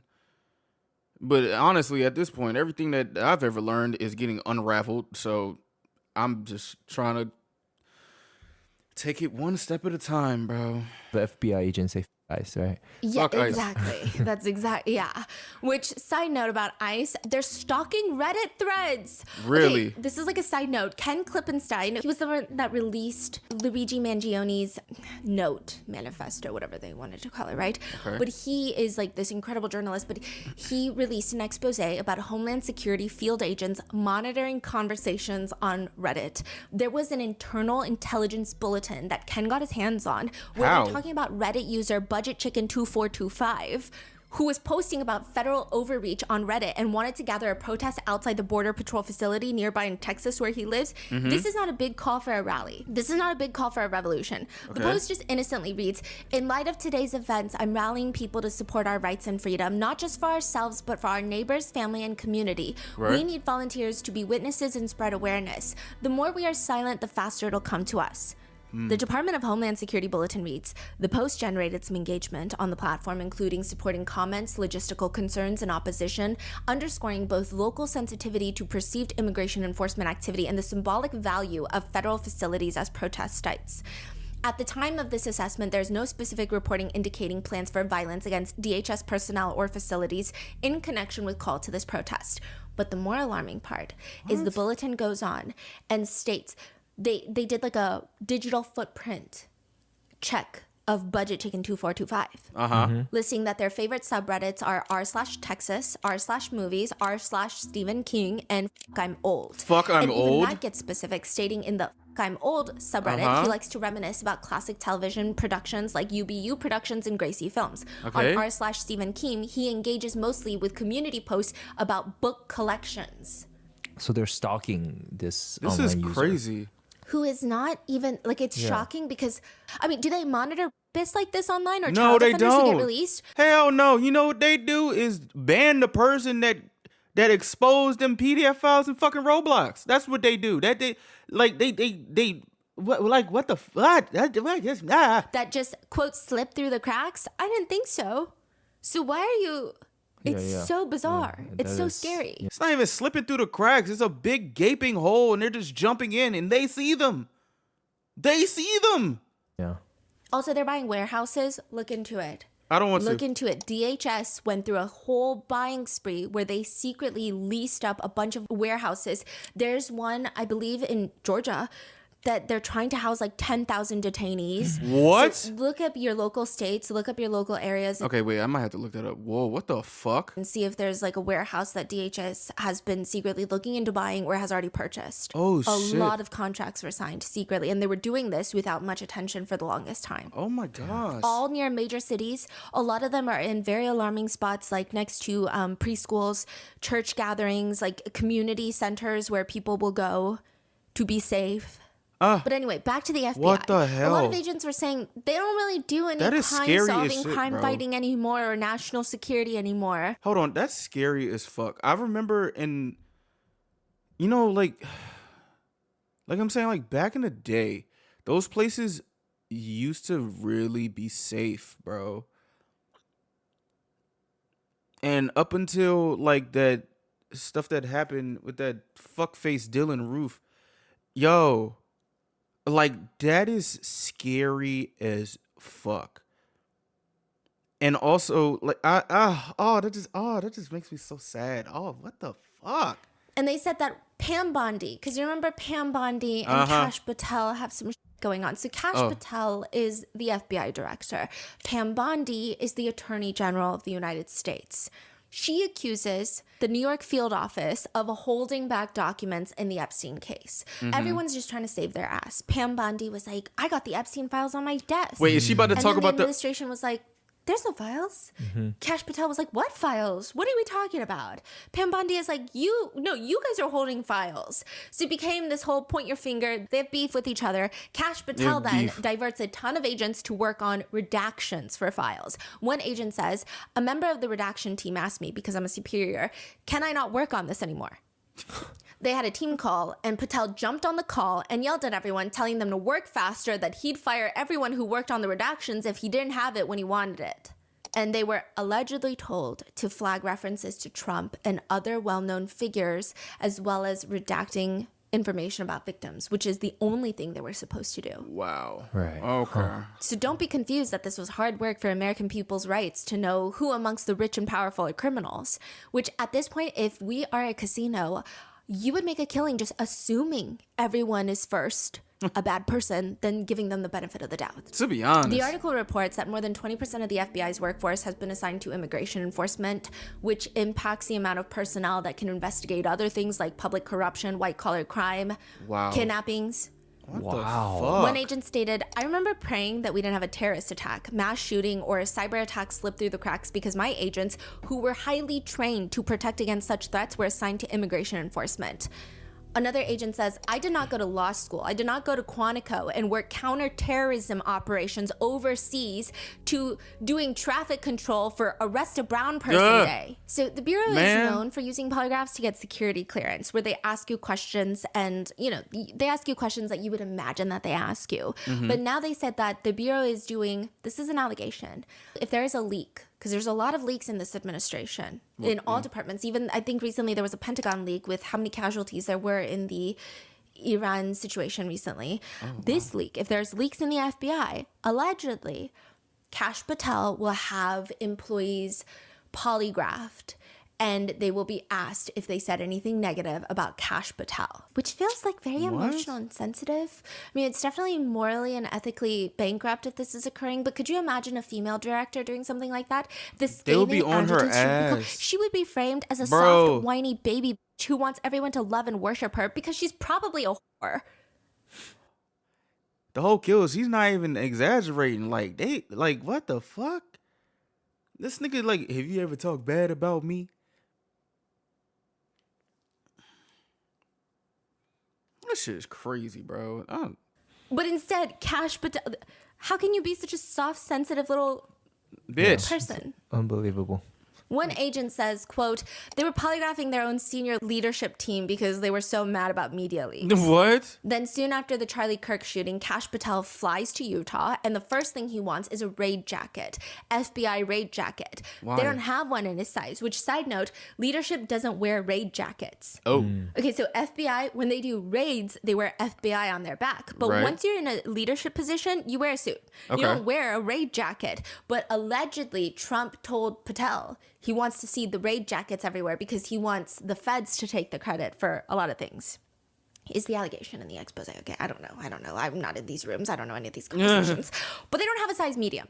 So in this very crucial moment of, I don't know, solving a crime, whatever, you know, he has the SWAT team take off their patch, like the SWAT patch, so that he can wear just the FBI letters to the press conference, which is just odd.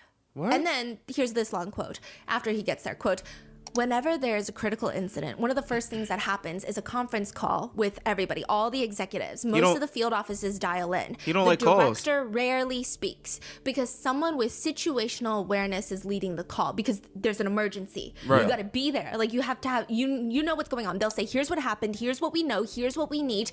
But we get on and it's just Kash berating the special agent in charge of Salt Lake.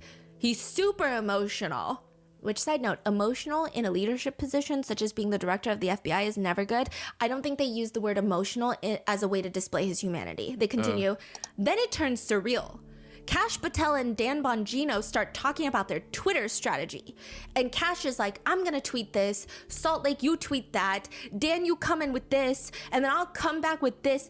They're literally scripting out social media, not talking about how we're going to respond or resources or the situation. He's screaming that he wants to put stuff out, but nothing's been vetted yet. It's not even accurate.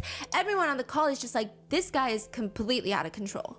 On another call, he said, when a crisis happens, the only thing you need to do is call me. The most important thing in any crisis is controlling the narrative. But you don't like calls. You said you don't like calls. I was like, no. We actually have to do some work here. Like, we're going to have to investigate. The most alarming message coming from the FBI insiders is that they feel the way that Kash Patel is running the Bureau is, it's just a weapon of the White House, and the diverting of resources is leaving the country vulnerable to attack, which we now know this situation, which, call it the conflict, call it the war in Iran, that's not good. Yeah, it's not at all. I will say these are all of the allegations and quotes that you can find on the New York Times expose. However, the FBI spokesperson, Ben Williamson, had said about this expose, this story is a regurgitation of fake narratives, conjecture, and speculation from anonymous sources who are disconnected from reality. They can whine and peddle falsehoods all they want, but it won't change the fact that the FBI under this administration worked with partners at every level and delivered a historic 2025. A White House spokesperson states, President Trump and FBI Director Kash Patel are restoring integrity to the FBI by returning its focus to fighting crime and letting good cops be cops. And while doing that, he's over here asking people, did they say something bad about me? And wanting to only wear the FBI letters and taking off SWAT team patches and shit. That's what. Okay. All right, bro. What the fuck? So, I don't know. You take the expose as you will. Maybe you hate the New York Times. But I will say, Kash Patel is a very odd individual, in my opinion, because he also has a children's book, a real children's book, that you can purchase where he's a wizard. And he saves King Donald Trump from the evil, disgusting, filthy DOJ. The book is called The Plot Against the King. And it's marketed for 5-year-olds and up. I also... Bro, this nigga is a loser. Fuck. I think it's a trilogy, which, like, goddamn, okay. What? I It's a was waiting trilogy? for final installments of trilogies from some of my favorite authors, and here we have this trilogy. But also, the second one does not seem to be sold on Amazon anymore. So I don't know if it's a duology, and he just, like, weirdly named the first one, and then the third one, and skipped number 2. I don't know if 2 is a bad number for him, or the second one is just pulled from the shelves. I don't know. I don't know. But that still doesn't answer why is Trump getting involved in all of this. So it seems like Kash Patel has better things that he wants people to pay attention to, like the Nancy Guthrie case, versus probably this New York Times expose. But what about Trump? Is he just making a comment since he's worked with Savannah Guthrie previously and has had interactions with her? Is that why he wants to be of assistance? I mean, I guess you could say that. Or you could say that some people think that the idea of a disappearance being the only thing that the country wants to talk about could be a really good opportunity to not talk about other things. Yep. Mm-hmm. January 30th, the DOJ releases the single largest drop of Epstein files, like I've noted, including the one, there's a picture of the former Prince Andrew crouched over a redacted female's body who's laying on the ground. Everybody is clothed, but it's not a great picture. February 1st, Nancy Guthrie disappears from her home.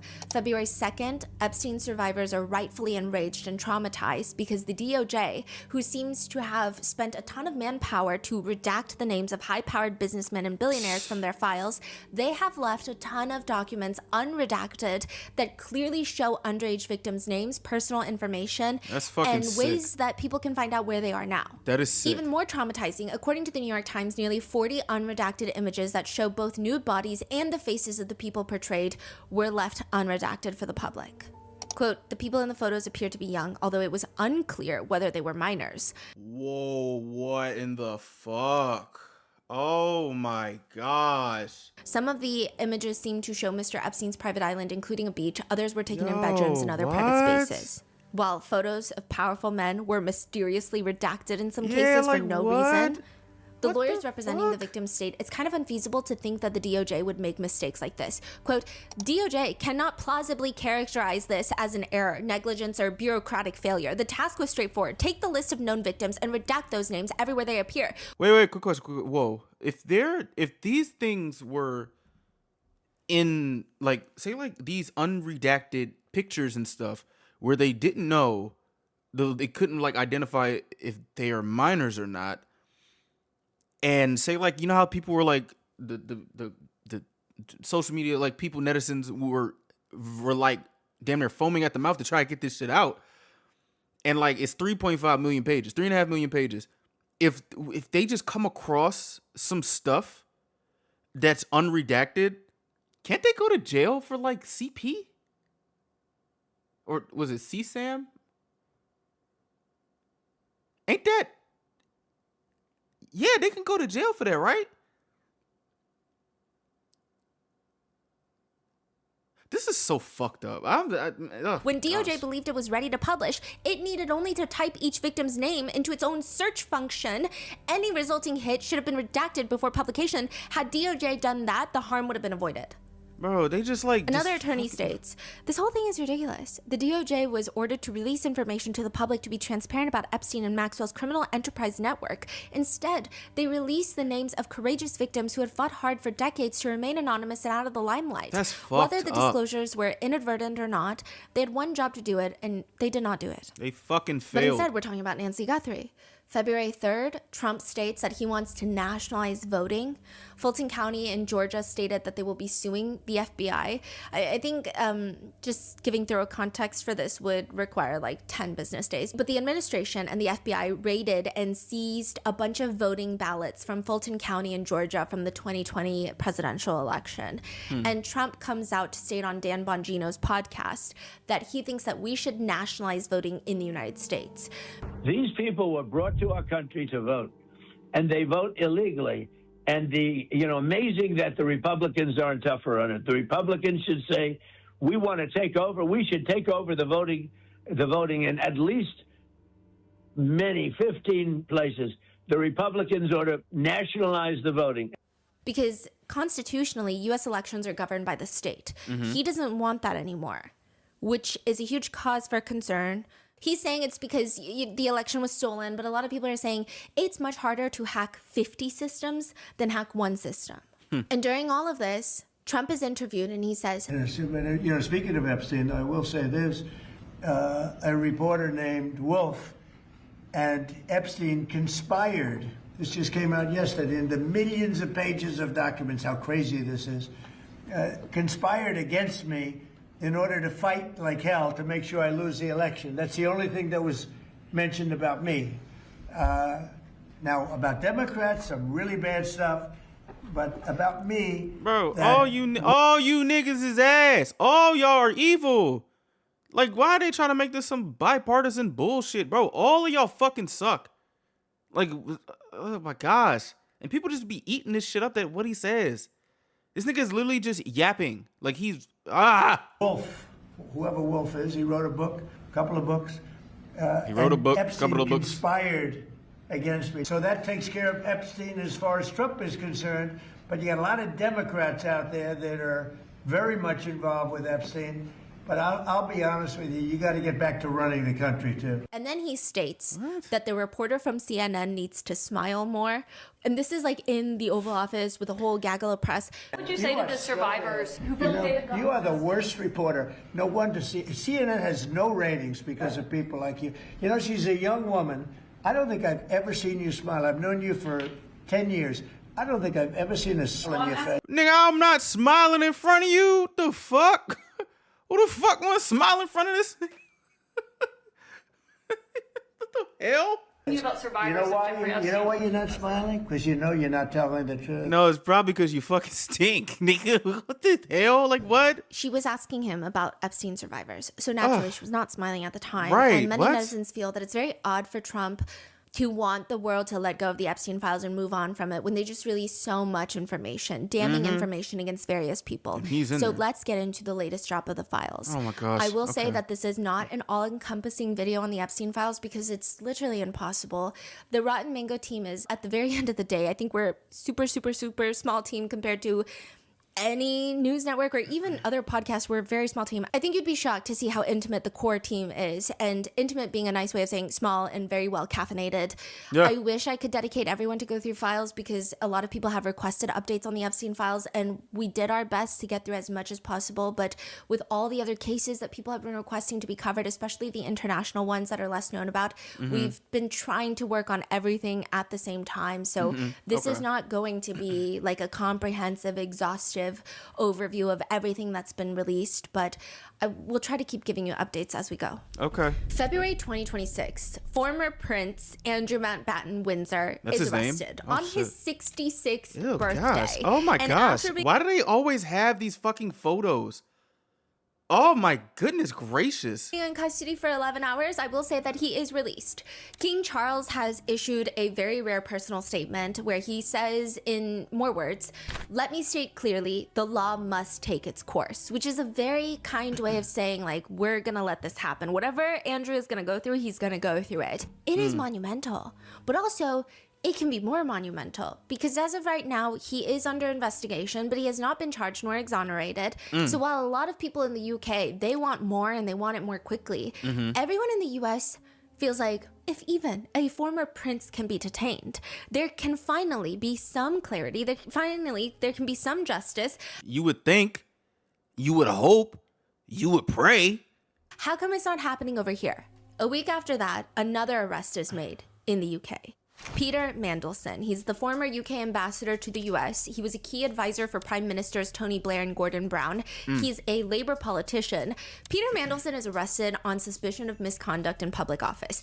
His name comes up extensively in the files, nearly 6,000 times. And he's very close to Epstein. There's a photo of him in his undies, also found in the files. Doing what? Just hanging out. So there's that. I ain't like how she said just hanging out. I ain't like, ugh. So, I mean, you know, he can't say that he had no clue about Epstein's crimes and that he failed to do a quick Google search. On these photos, where are those photos from? Is someone just there constantly with a digital camera? Yeah. That's so bizarre. Yeah, like what what a the lot of hell? people have been doing is a lot of these billionaires, especially in the United States, pretty much anyone, any of the tech founders, Richard Branson, Bill Gates, everybody likes to say, I've never heard of Google. I did not know as a billionaire I should even Google the company that I keep. It doesn't make sense to anyone because even I meet someone new, I might Google them, especially if I know nothing about them. Bro, they think we're fucking stupid. Like, they really think we're dumb. Like, that is insane. Like, there's no, like, I hate when people play with my intelligence. Like, they really, And if they're claiming to be a billionaire, I'm definitely going to Google them. Exactly. Oh, they're saying they never Google Epstein. After 2008, we never really looked into, we didn't know his past. I just thought he was some rich guy. You're Emails. telling me that people like Bill Gates, Mark Zuckerberg, people who have bunkers The emails. are not security clearancing everyone in their path? Mark Zuckerberg is in there too? Well, he had a dinner. He was in the files. His name comes up a few times. His spokesperson has stated that it was just a dinner along with other like key investors and tech entrepreneurs. Elon Musk, like you're telling me these people don't Google people? Though Musk has not, I don't think that he said that he didn't Google, he's just been very vague about it. So there were emails where he's asking, like practically begging Epstein to go on the island for the craziest party ever. Like this is, I mean, this. Okay, this video is definitely doing some overlap too from the last one. Okay. This is crazy because all these other billionaires, they have very roundabout ways of being like, you are such a good friend. Elon Musk is like, I want to go to the island. I want the craziest party of my life. And everyone's like, you're filthy and disgusting. I don't know what's going on. He's come out and his only like statement, I think, is that, hey, so I've been promoting the Epstein files being released. So He said he's never got invited. Yeah, basically. What the fuck? But Peter Mandelson cannot say that he never Googled Epstein because he wrote an email to Epstein June of 2008, and this is when Epstein goes to jail on his work release program. Mandelson emails him, I think the world of you. I feel hopeless and furious about what has happened. Get off his dick. Like, oh my gosh. I can still barely understand it. It just could not happen in Britain. You have to be incredibly resilient, fight for early release, and be philosophical about it as much as you can. The whole thing has been years of torture, and now you have to show the world how big a person you are and how strong. Your friends stay with you and love you. Then in Norway, you have the former Prime Minister of Norway, Jagland. I don't know if the J is pronounced like that there, but Jagland. And according to email correspondence, he arranged family visits to Epstein's residences in Paris, New York, Palm Beach. This is all after Epstein's 2008 conviction. And Jagland had a whole plan to take his entire family to Epstein's island, but it was canceled because Epstein was sick. There are so many people in the files that have come out and they're like, hey, you guys are wrong. I've never been to the island. And then the emails get released and it's always Epstein canceling on them. And they're trying to go to the island. Man, that's also, I think that's a little bit worse and embarrassing. Y'all just going, nah, I never been. Well, you was in them DMs and you got denied. Shit. So you're right, you never been, but you wanted to go. And if you had the opportunity, you would have gone. Just because you didn't go don't mean you ain't have no intentions on going. That's crazy. The hell?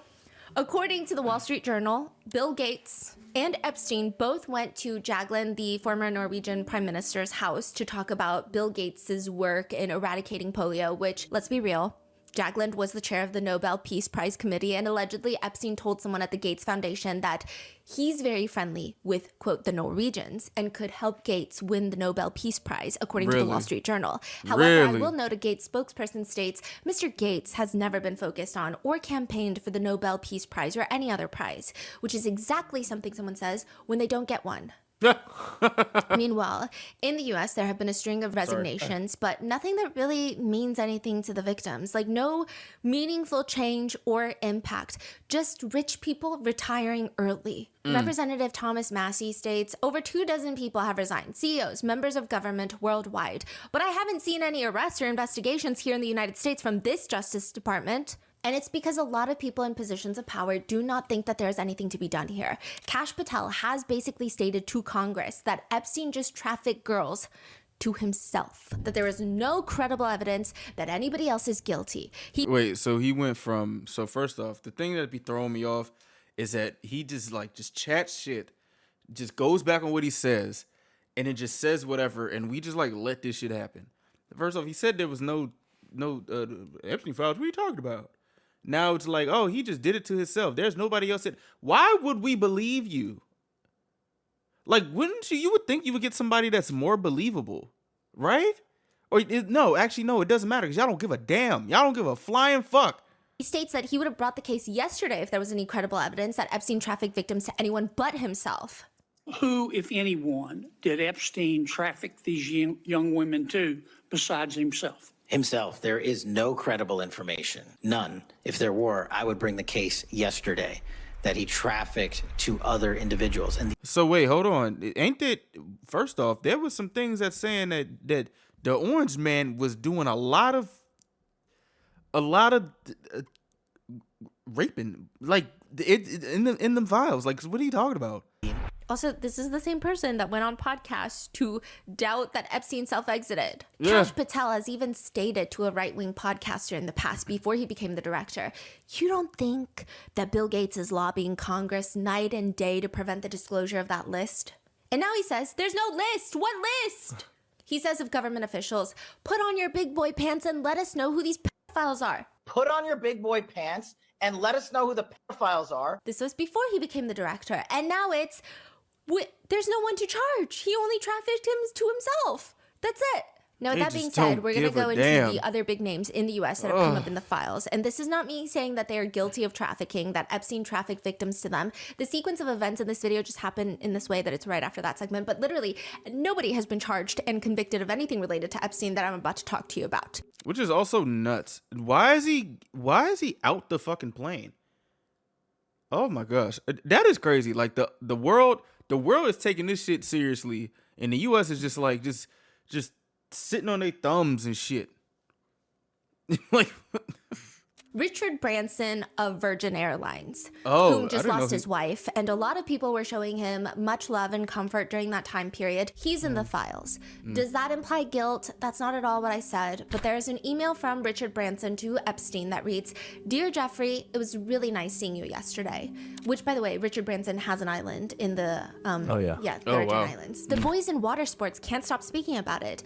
Anytime you're in the area, would love to see you, as long as you bring your harem. Oh, hell no. What? Oh, hell no. Points. I think if Bill Gates was willing to say that you've been a brilliant advisor to him, that you slipped up so many years ago by sleeping with a 17-and-a-half-year-old woman. 17-year-old child? Girl, not woman. It's a child. What the fuck?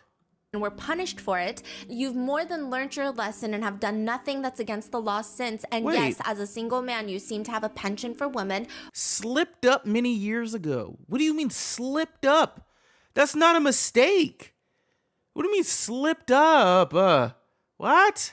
But I don't remember this in the last video that I don't remember this. There's nothing wrong with that. Anyway, something along those lines. 2, 20th September. Sadly, I'm in the UK that week. 3, I'll copy Peter Norris. Is there a similar transaction you'd recommend today? 4, we definitely should be using all the information we gain worldwide to trade currencies and trade oil. If you find anybody you recommend for us, that would be great, but I'll start looking. Again, I'll copy Peter Norris.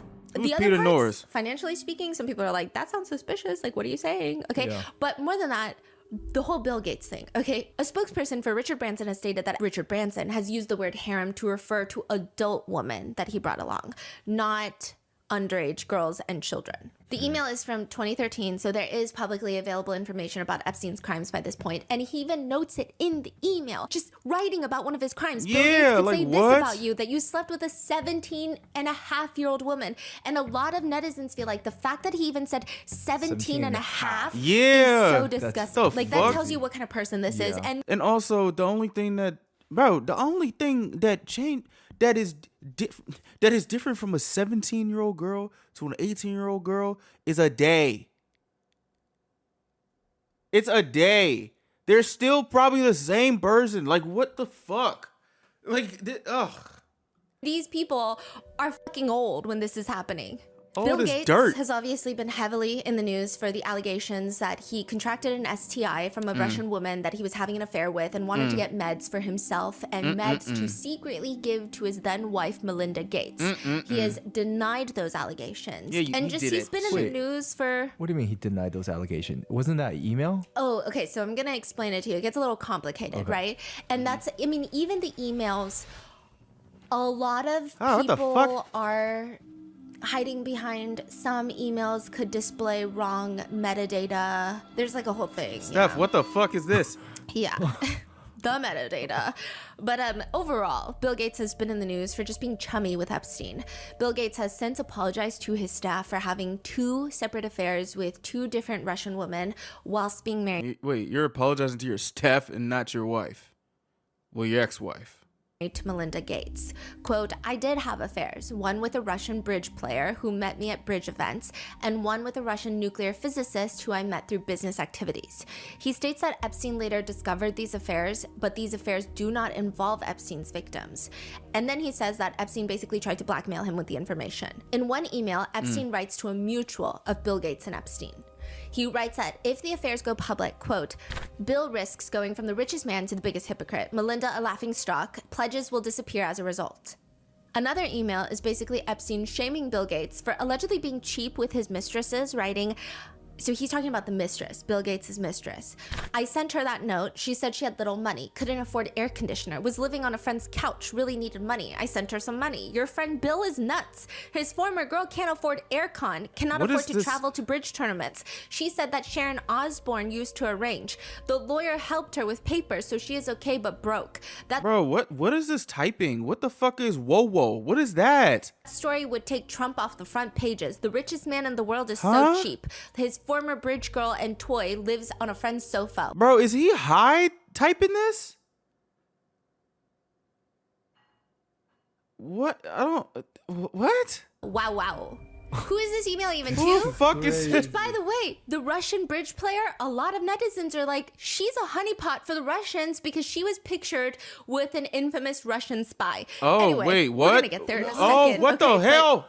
Who is this email even to? There is so much. This email is to a man named Boris Nikolic.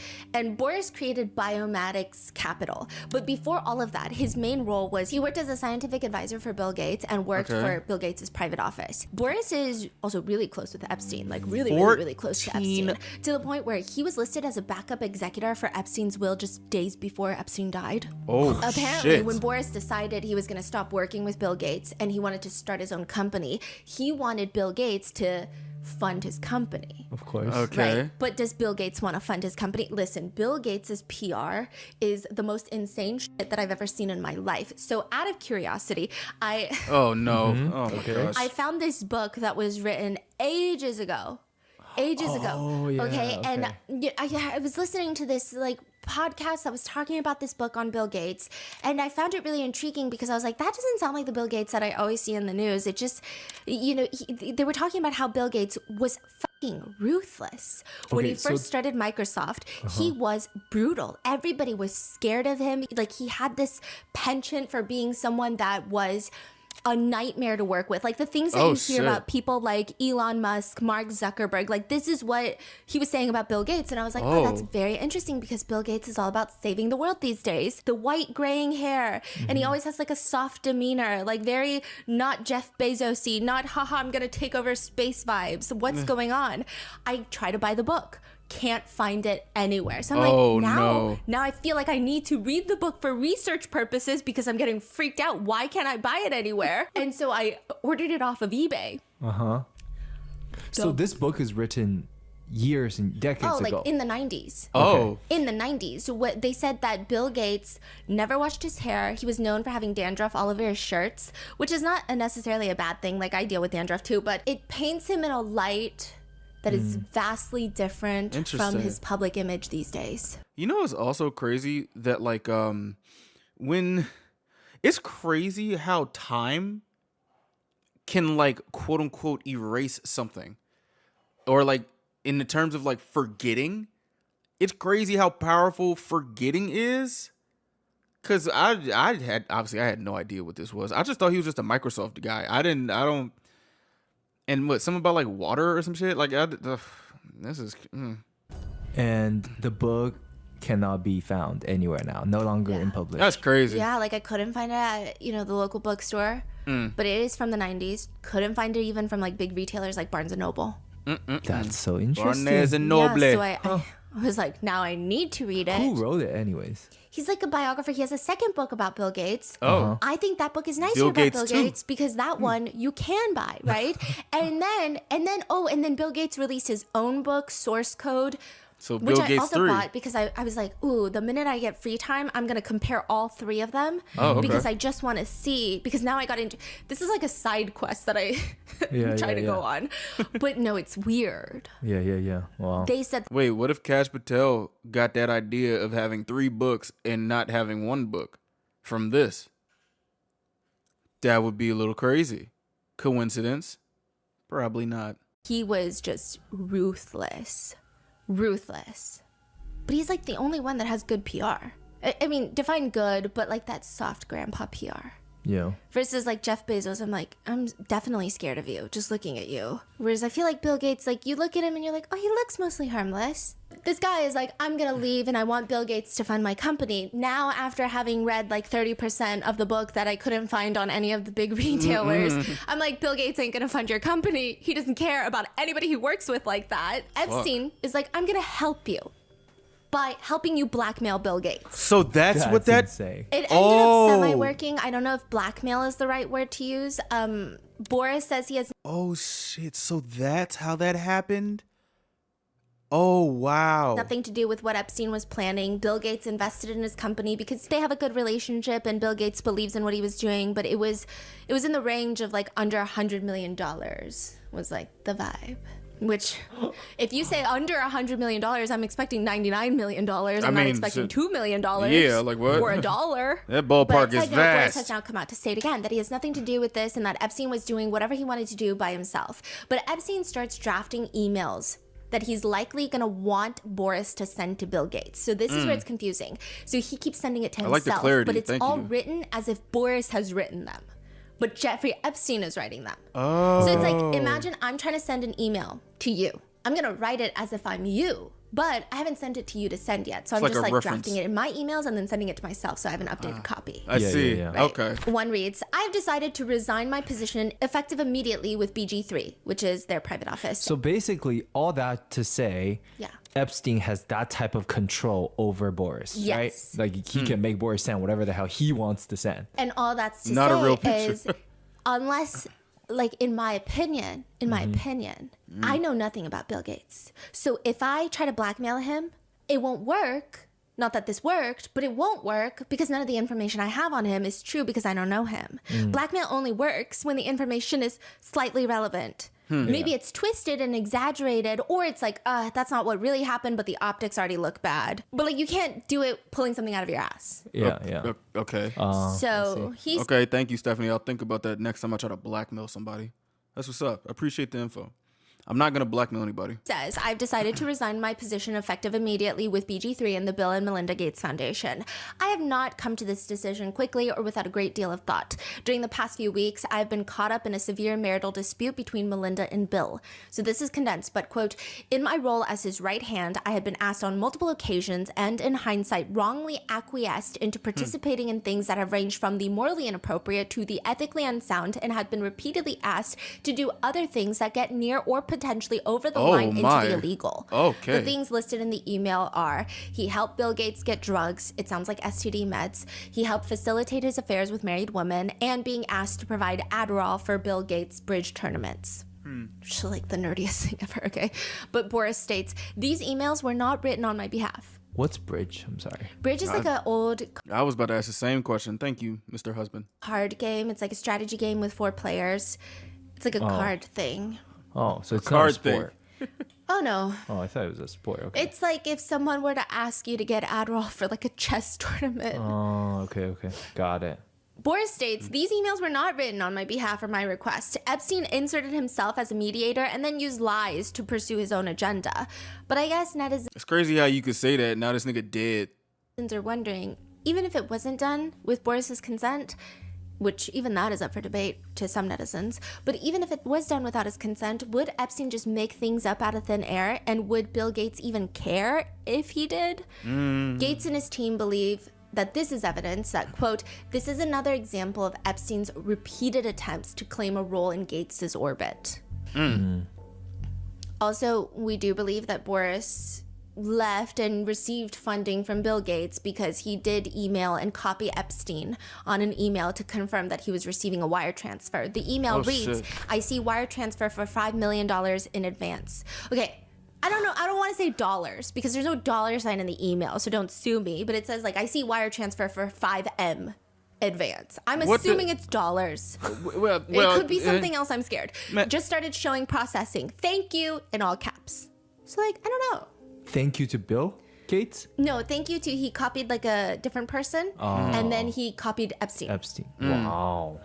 Yeah, and side note, there is a video of the bridge player, the Russian bridge player, talking about Bill Gates during a bridge conference. So she's the one that had an affair with Bill Gates. She was in her early 20s when she met Bill Gates. Okay. There's a picture of them together. Oh. She looks really young. And like early 20s, yeah, you look young, but she looks like really young for her age too.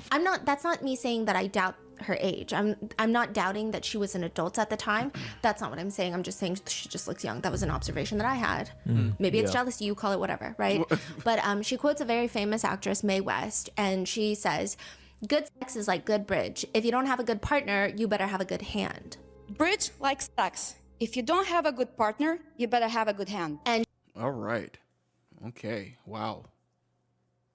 she shows a picture of her and Bill Gates, and she says that she had always had plans to meet Bill Gates. Nobody believed her. And to give you some context, Okay. Bill Gates and Warren Buffett are really big bridge players. That's what he looks they've like? Oh, shit. invested a lot of money into bridge tournaments. They go to bridge tournaments in like Washington, D.C. That's how they met. They will fund bridge tournaments for schools, local schools. So they love bridge. They've always been very vocal, avid bridge players, which is why some netizens feel like she could be a Russian honeypot, Russian being like the Russian government sends people to go and have romantic relations with high-profile Interesting. people in other countries to That would be a very interesting layer to just peel back of this onion. Okay. Wow. get information for the opposing country, because that would be the perfect way. Or maybe I watch too many K-dramas, I don't know. But Hey. also she was pictured with a Russian spy. Anyway, but she says, quote, What do you mean she was I'm going to get into it. There's a whole Russian thing in a second. Okay. But she says, I played against him at the same table at the National Bridge Tournament in Washington, D.C. I didn't beat him, but I tried to kick him in the leg. Last year, I played against him at the same table at the National Bridge Tournament in Washington, D.C. I didn't beat him, but I tried to kick him with my leg. And now the top comment on that video now reads, Bill heard good sex is like good bridge and just went for it. Or Fuck. quote, Bill told her it's only micro when it's soft, babe. So Bill Gates has apparently apologized and stated to his Gates Foundation staff, quote, I did nothing illicit. I saw nothing illicit. He alleges that the pictures that were released in the files with women whose faces were redacted, that was after meetings with Epstein. Epstein's assistants wanted to take pictures with him. So he Okay. would take pictures with them because they're like, oh my gosh, Bill Gates, I'm such a huge huge fan. fan of Microsoft. I don't know what you would say, right? And quote, it was such a huge mistake to spend time with Epstein. I apologize to other people who were drawn into this because of the mistakes that I made. I never stayed overnight. In retrospect, I was foolish to spend any time with him. I thought it would help me with global health philanthropy. In fact, it failed to do that, and just a huge mistake. He states that he never visited the island, though he did fly on a private jet with him and met with him in Germany, France, New York, and Washington. Holy but shit. to his defense, I never stayed overnight, I guess. As for why he met up with Epstein in 2011 after his crimes were already pretty public, Bill Gates states that he did not properly check Epstein's background because, you know, he sees all these high profile people around Epstein, so he just assumes he's a high profile person. Quick question. I'm not that dumb. Was this not on like news in 2008? Was this like swept under the rug or something? Like that arrest thing was like, what the fuck? Like why are people just saying like, oh nah, I didn't know he was on that type shit.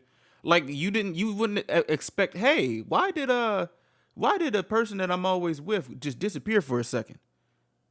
I be having people call me asking me, am I alive because I don't have an Instagram? You think this nigga can go missing and you not worried? You not trying to figure out where the fuck he is? I find that very hard to believe. Not even just a Google search thing. It's just like, wait, what? The way that these people scare me, I went through a rabbit hole. Okay, the whole Bill Gates rabbit hole happened. And then I started just like buying books on some of these other people because I'm like, they scare me. We should at least know. Like when Oracle, I bought a few books on Larry Ellison because I'm like, Oracle's taking over TikTok. You get the whole vibe. And the Paramount. Anyway, these people will study their enemies to every core of their being, every cell of their body, just to dismantle them. And these are not big enemies. It's not like Microsoft going after big companies. You're talking about the little fish of the sea because that's just how these people tend to operate. I mean, yeah. It's crazy how like that type of mindset looks completely different in different types of like context. Like say like they say like what Michael Jordan was like so crazy he wanted to study this, that, and the third, or Tom Brady. He was like he was a maniac because he learned how to throw the ball at a certain trajectory just so it can get to the hand of Randy Moss or some stuff like that. Or when Instagram just started doing shit that everybody else fucking does. Like, y'all remember when Instagram first started doing stories? Y'all remember that? And Snapchat was like the big thing.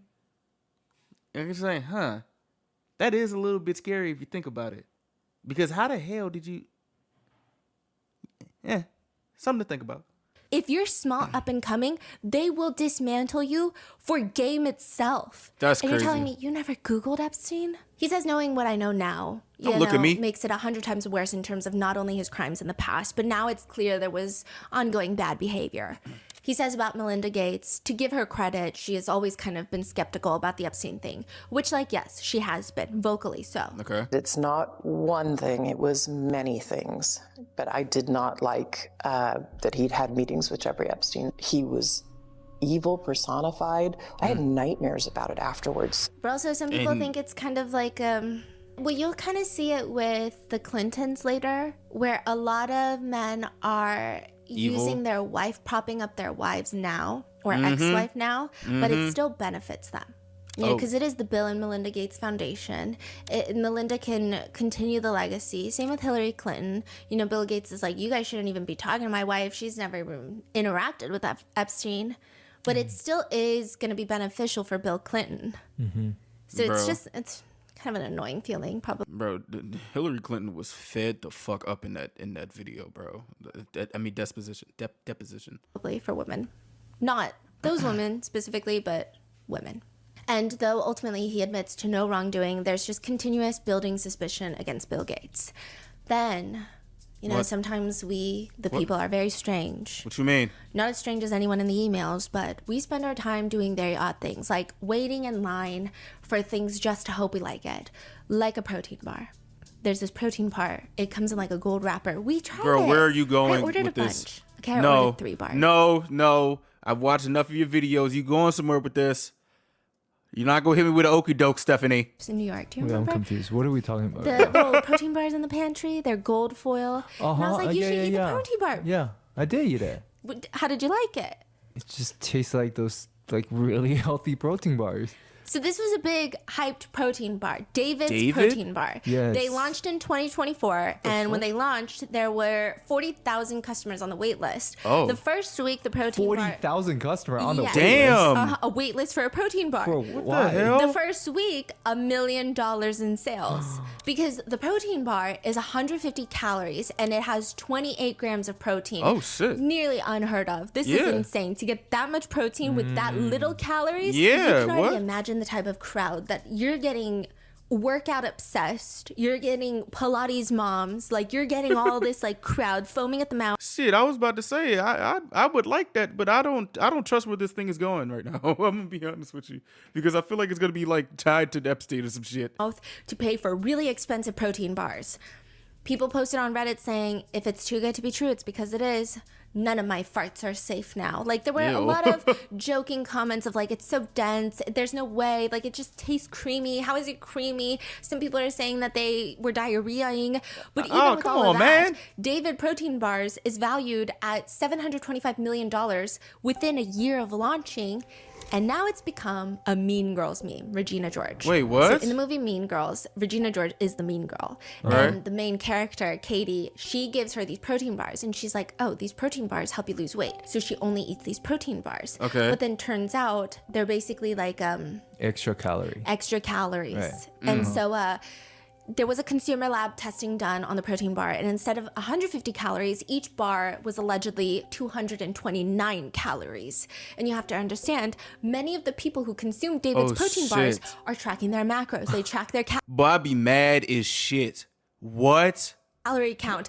And instead of the 2 grams advertised on the label of fat, one bar showed in testing that instead of 2 grams, there was 9.7 grams of fat in one singular bar, and only about 23.6 grams of protein rather than 28 grams of protein, which leads to a class action calorie lawsuit being filed against David Protein. It's just been damning across the board. Usually the FDA will allow some leeway. So the nutrition labels, there's no way that it's exact.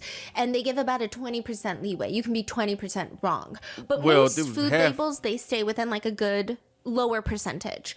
But David Protein Bars, some of them were tested at 271 calories after being advertised as having 150 Holy calories. Shit, dude. However, I will note, this is huge.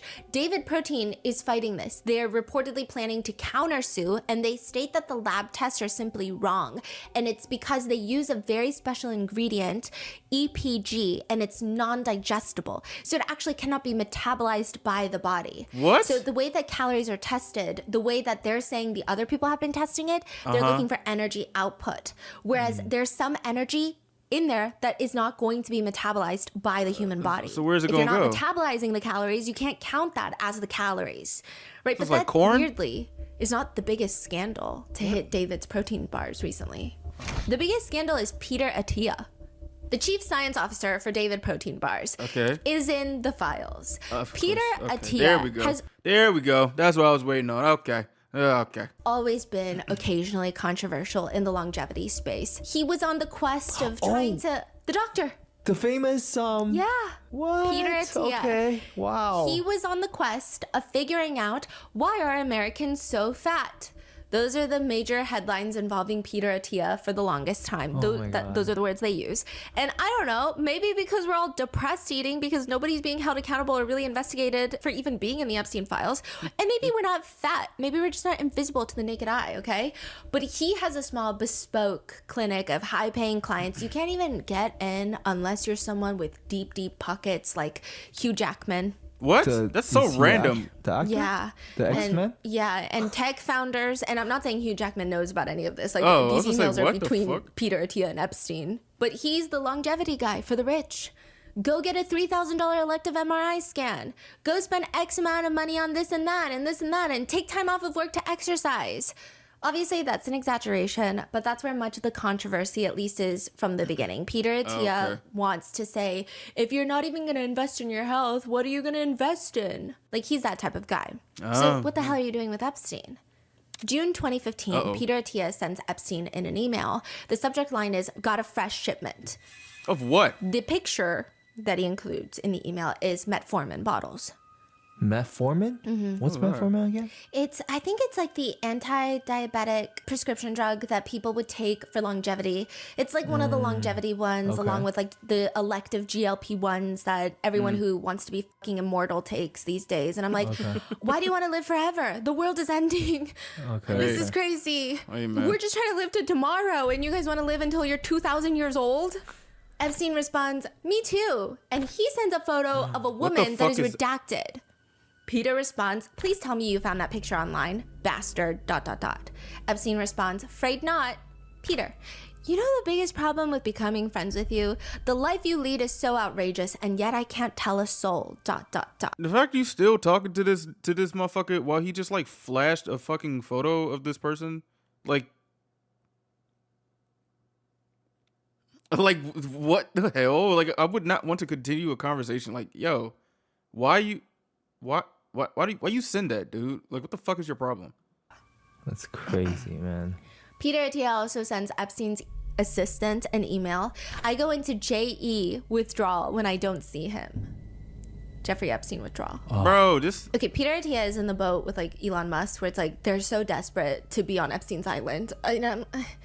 He also emails Epstein, pussy is indeed low carb. Still awaiting results on gluten content though, which netizens are disgusted, commenting at him, you also have a daughter. And also, Peter Attia is a physician. He didn't go through residency because he dropped out to be like a longevity doctor, but so I don't know if he can actually practice in hospitals. Oh shit. That was like another controversy of his. Like, he's not like a real doctor. Like, why would you want him as your doctor if he can't operate on you or like help you in most major hospitals you go to?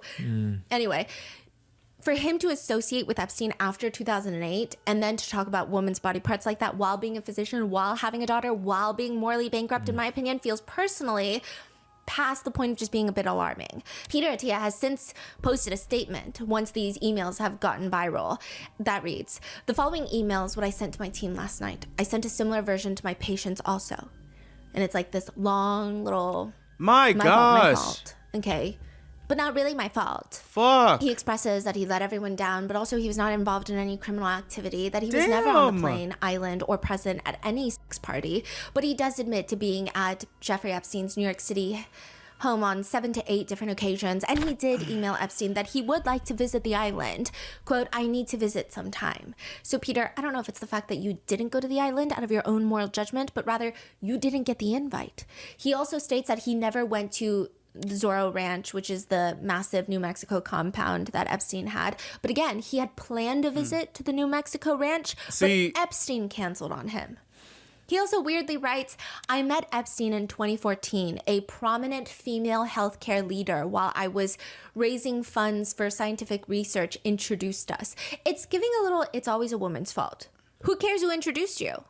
He says, I'm not asking for a pass from you. I'm not asking anyone to ignore the emails or pretend they aren't ugly. They simply are. The man I am today, roughly 10 years later, would not write them and would not associate with Epstein at all. Whatever growth I've had over the past decade does not erase the emails I wrote then. I do want to note when he wrote those emails, he was like 42 years old. So what the fuck? It's not like he was, it's not like he was like 15. What the hell? was like a 12-year-old boy who's 42. 42. Old ass Side note, there nigga. is a running theory backed by an email in the Epstein files where Peter Attia is emailing Epstein to confirm a meeting with him in New York City. And his wife is home in San Diego. And their infant son just suffered from cardiac arrest.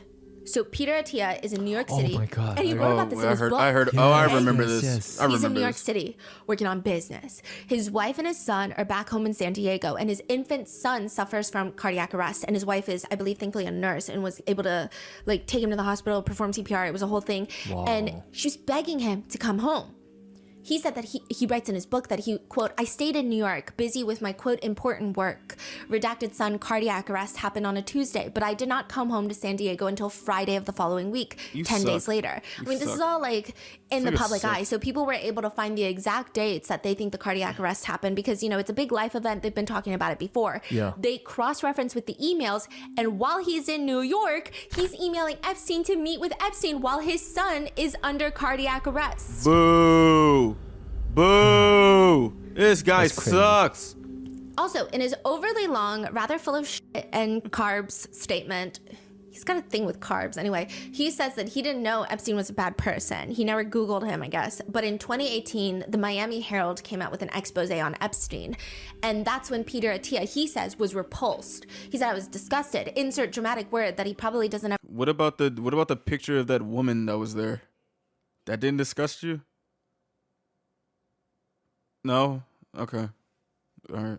Ever mean. That's what Peter says. But there are emails where 4 days after the Miami Herald investigation is published, Peter Attia emails Epstein in a thread titled, Are you in Florida? And he asks, what is the fallout from the recent story? Whoa. Epstein responds, same as usual, just tougher. Legally, any change? Zero.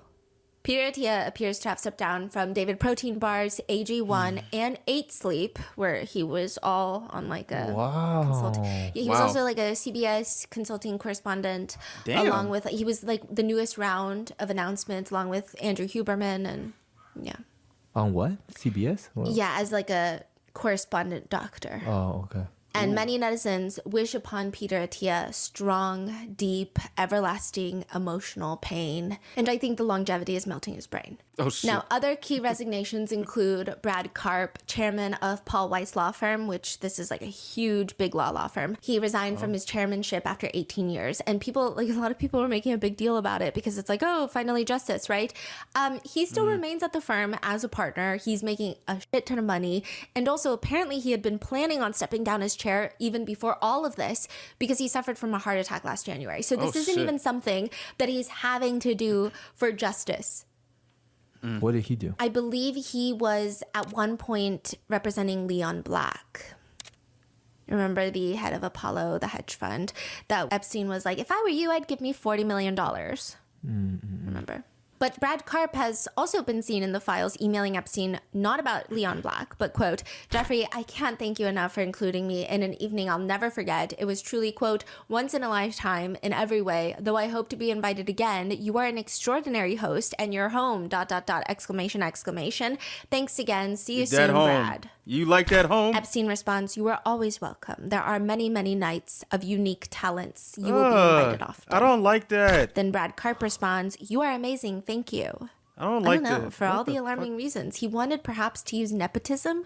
This is a weird one. To get his son in a Woody Allen movie. What?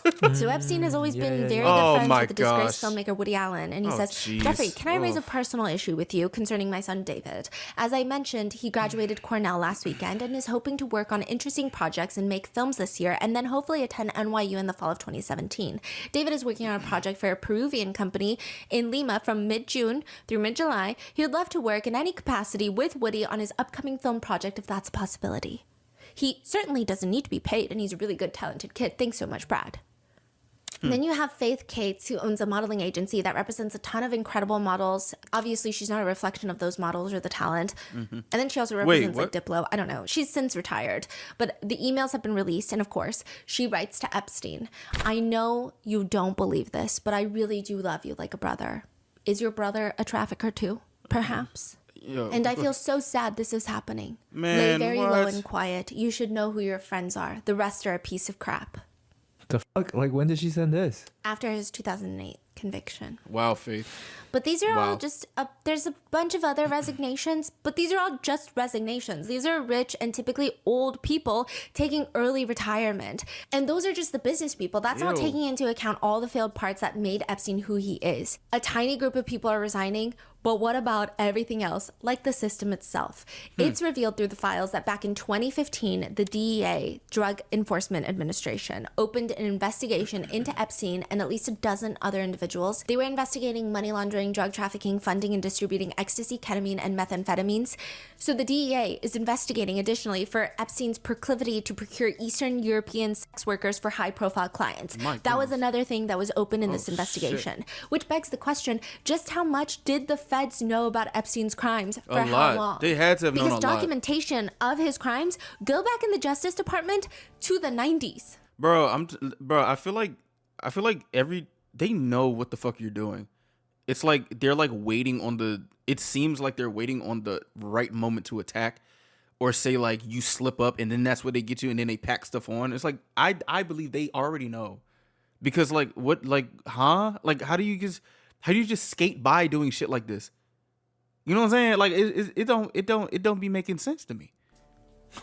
Not even like, to 2002, before the 90s, cuz. To the 90s. Ugh. And if the feds knew about him, is it really believable that none of these high-powered people knew anything about him? Exactly. I feel like I would be more nervous for a background check to be a right-hand person to someone like Bill Gates than a government background check. Yeah. I'm like, I feel like you'd be 20 times more thorough. Though I will say the DEA investigation went through a secret unit, and it's the same unit that apparently had a lead role in capturing El Chapo. So this is like, I guess, a highly focused unit, and it doesn't seem like the feds at the DA thought that this was just a giggle gaggle, oh look, this is a rich guy doing ecstasy with his rich friends type of situation. They even ran a target profile on Epstein, which they will go and scrub a person up and down. They'll get all their financial transactions and comb through them for any suspicious activity. They're looking into you, and his profile states illegitimate wire transfers which are tied to illicit drug and or prostitution activities occurring in the U.S. Virgin Islands and New York City. The memo notes that from 2013 to 2015, banks alerted the feds for about at least $5.7 million in potentially suspicious transactions regarding Epstein's accounts. Holy fuck. Then apparently in a separate investigation by the same secret unit of the DEA, they were looking into human trafficking and drug trafficking tied to Russian organized crime, and Epstein's name comes up repeatedly in that case as well. Of course it does. 'Cause why Senator not? Ron Wyden of Oregon states, to this day, there has not been a comprehensive follow the money investigation of Epstein's network performed by any federal law enforcement agency.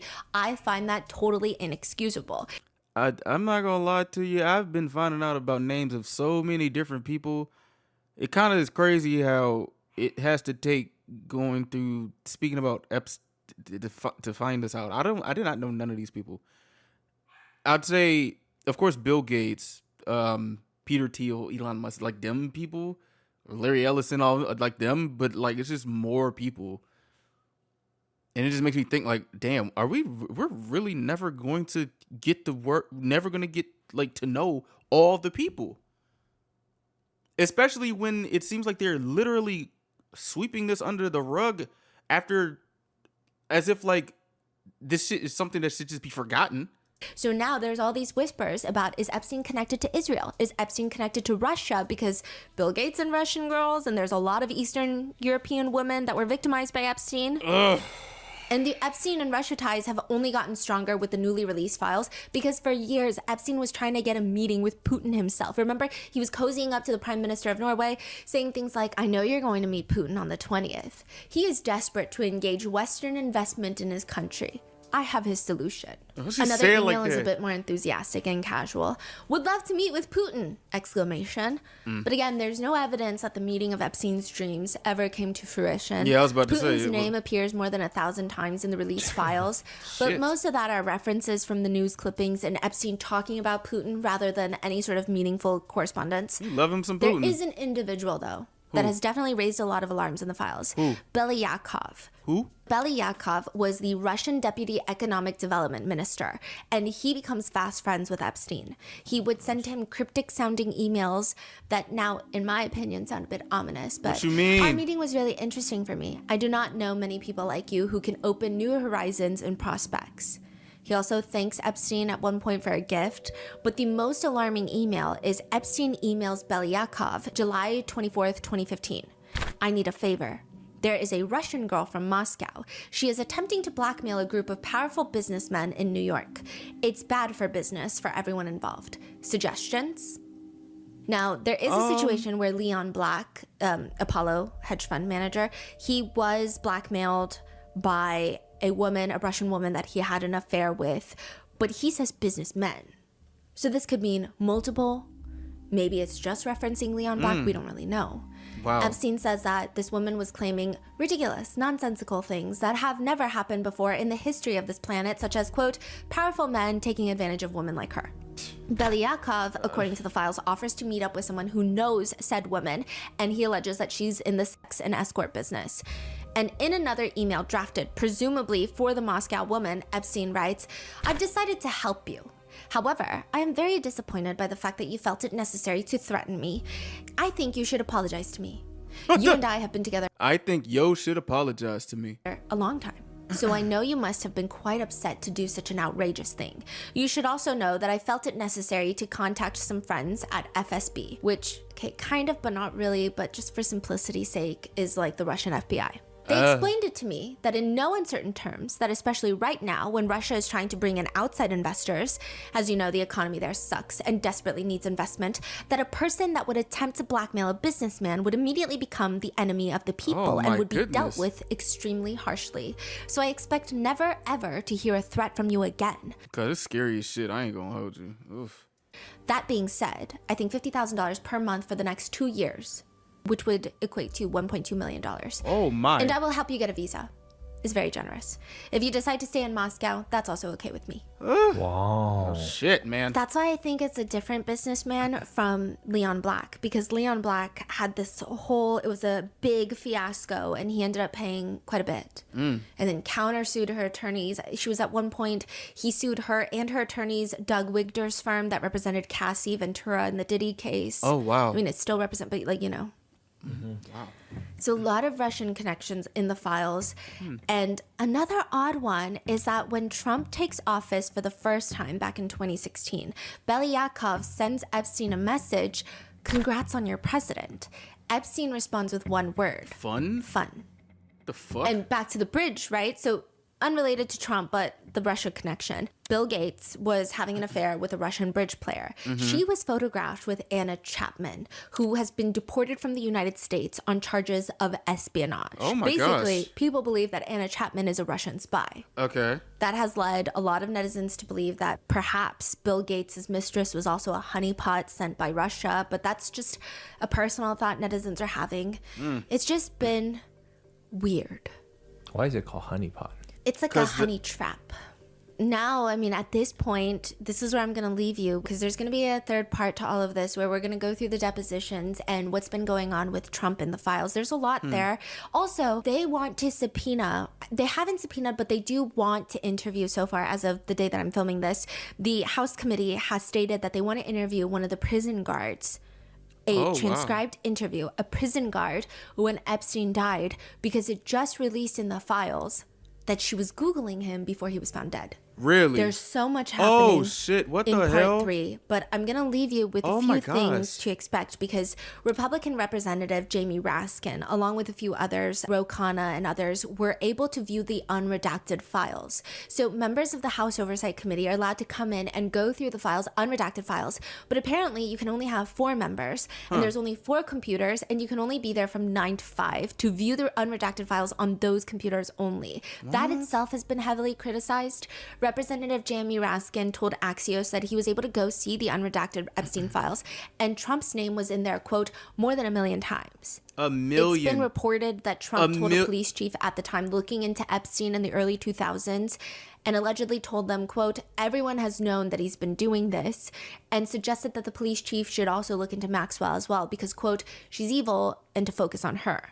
That's what a lot of people are alleging, and there's more in the files about that has been redacted as the allegation. And there's just, there were like 16 pages that were not released, that were later found and then re-uploaded that have to do with Trump. And there's just a lot of allegations and just a lot of things. This is crazy. That are going on. So with that being said, I will see you in part 3 very, very soon. Stay. Bro, okay. This is like a crazy ass onion every time. I didn't know there was a part 3. Fuck. It just keeps getting like more odd and odd. But I'd say shout out to Stephanie for like keeping this alive. I think like, and I hope that doesn't happen, but I think this shit is just gonna be forgotten about. Shout out to the people that's keeping this alive, because not only am I learning new stuff, there's even more stuff. Like what? And it feels like these people just think we're stupid. And also, why the fuck is the government such a circus show now? Like, why do they choose now for this to be this? And also, they still need to. I still hope Miss Guthrie is returned home safely. Like that will never like be forgotten. But fuck, dude, this is terrifying. This is very, very terrifying. You scared? I'm scared. I'm not gonna lie to you. This is some scary shit.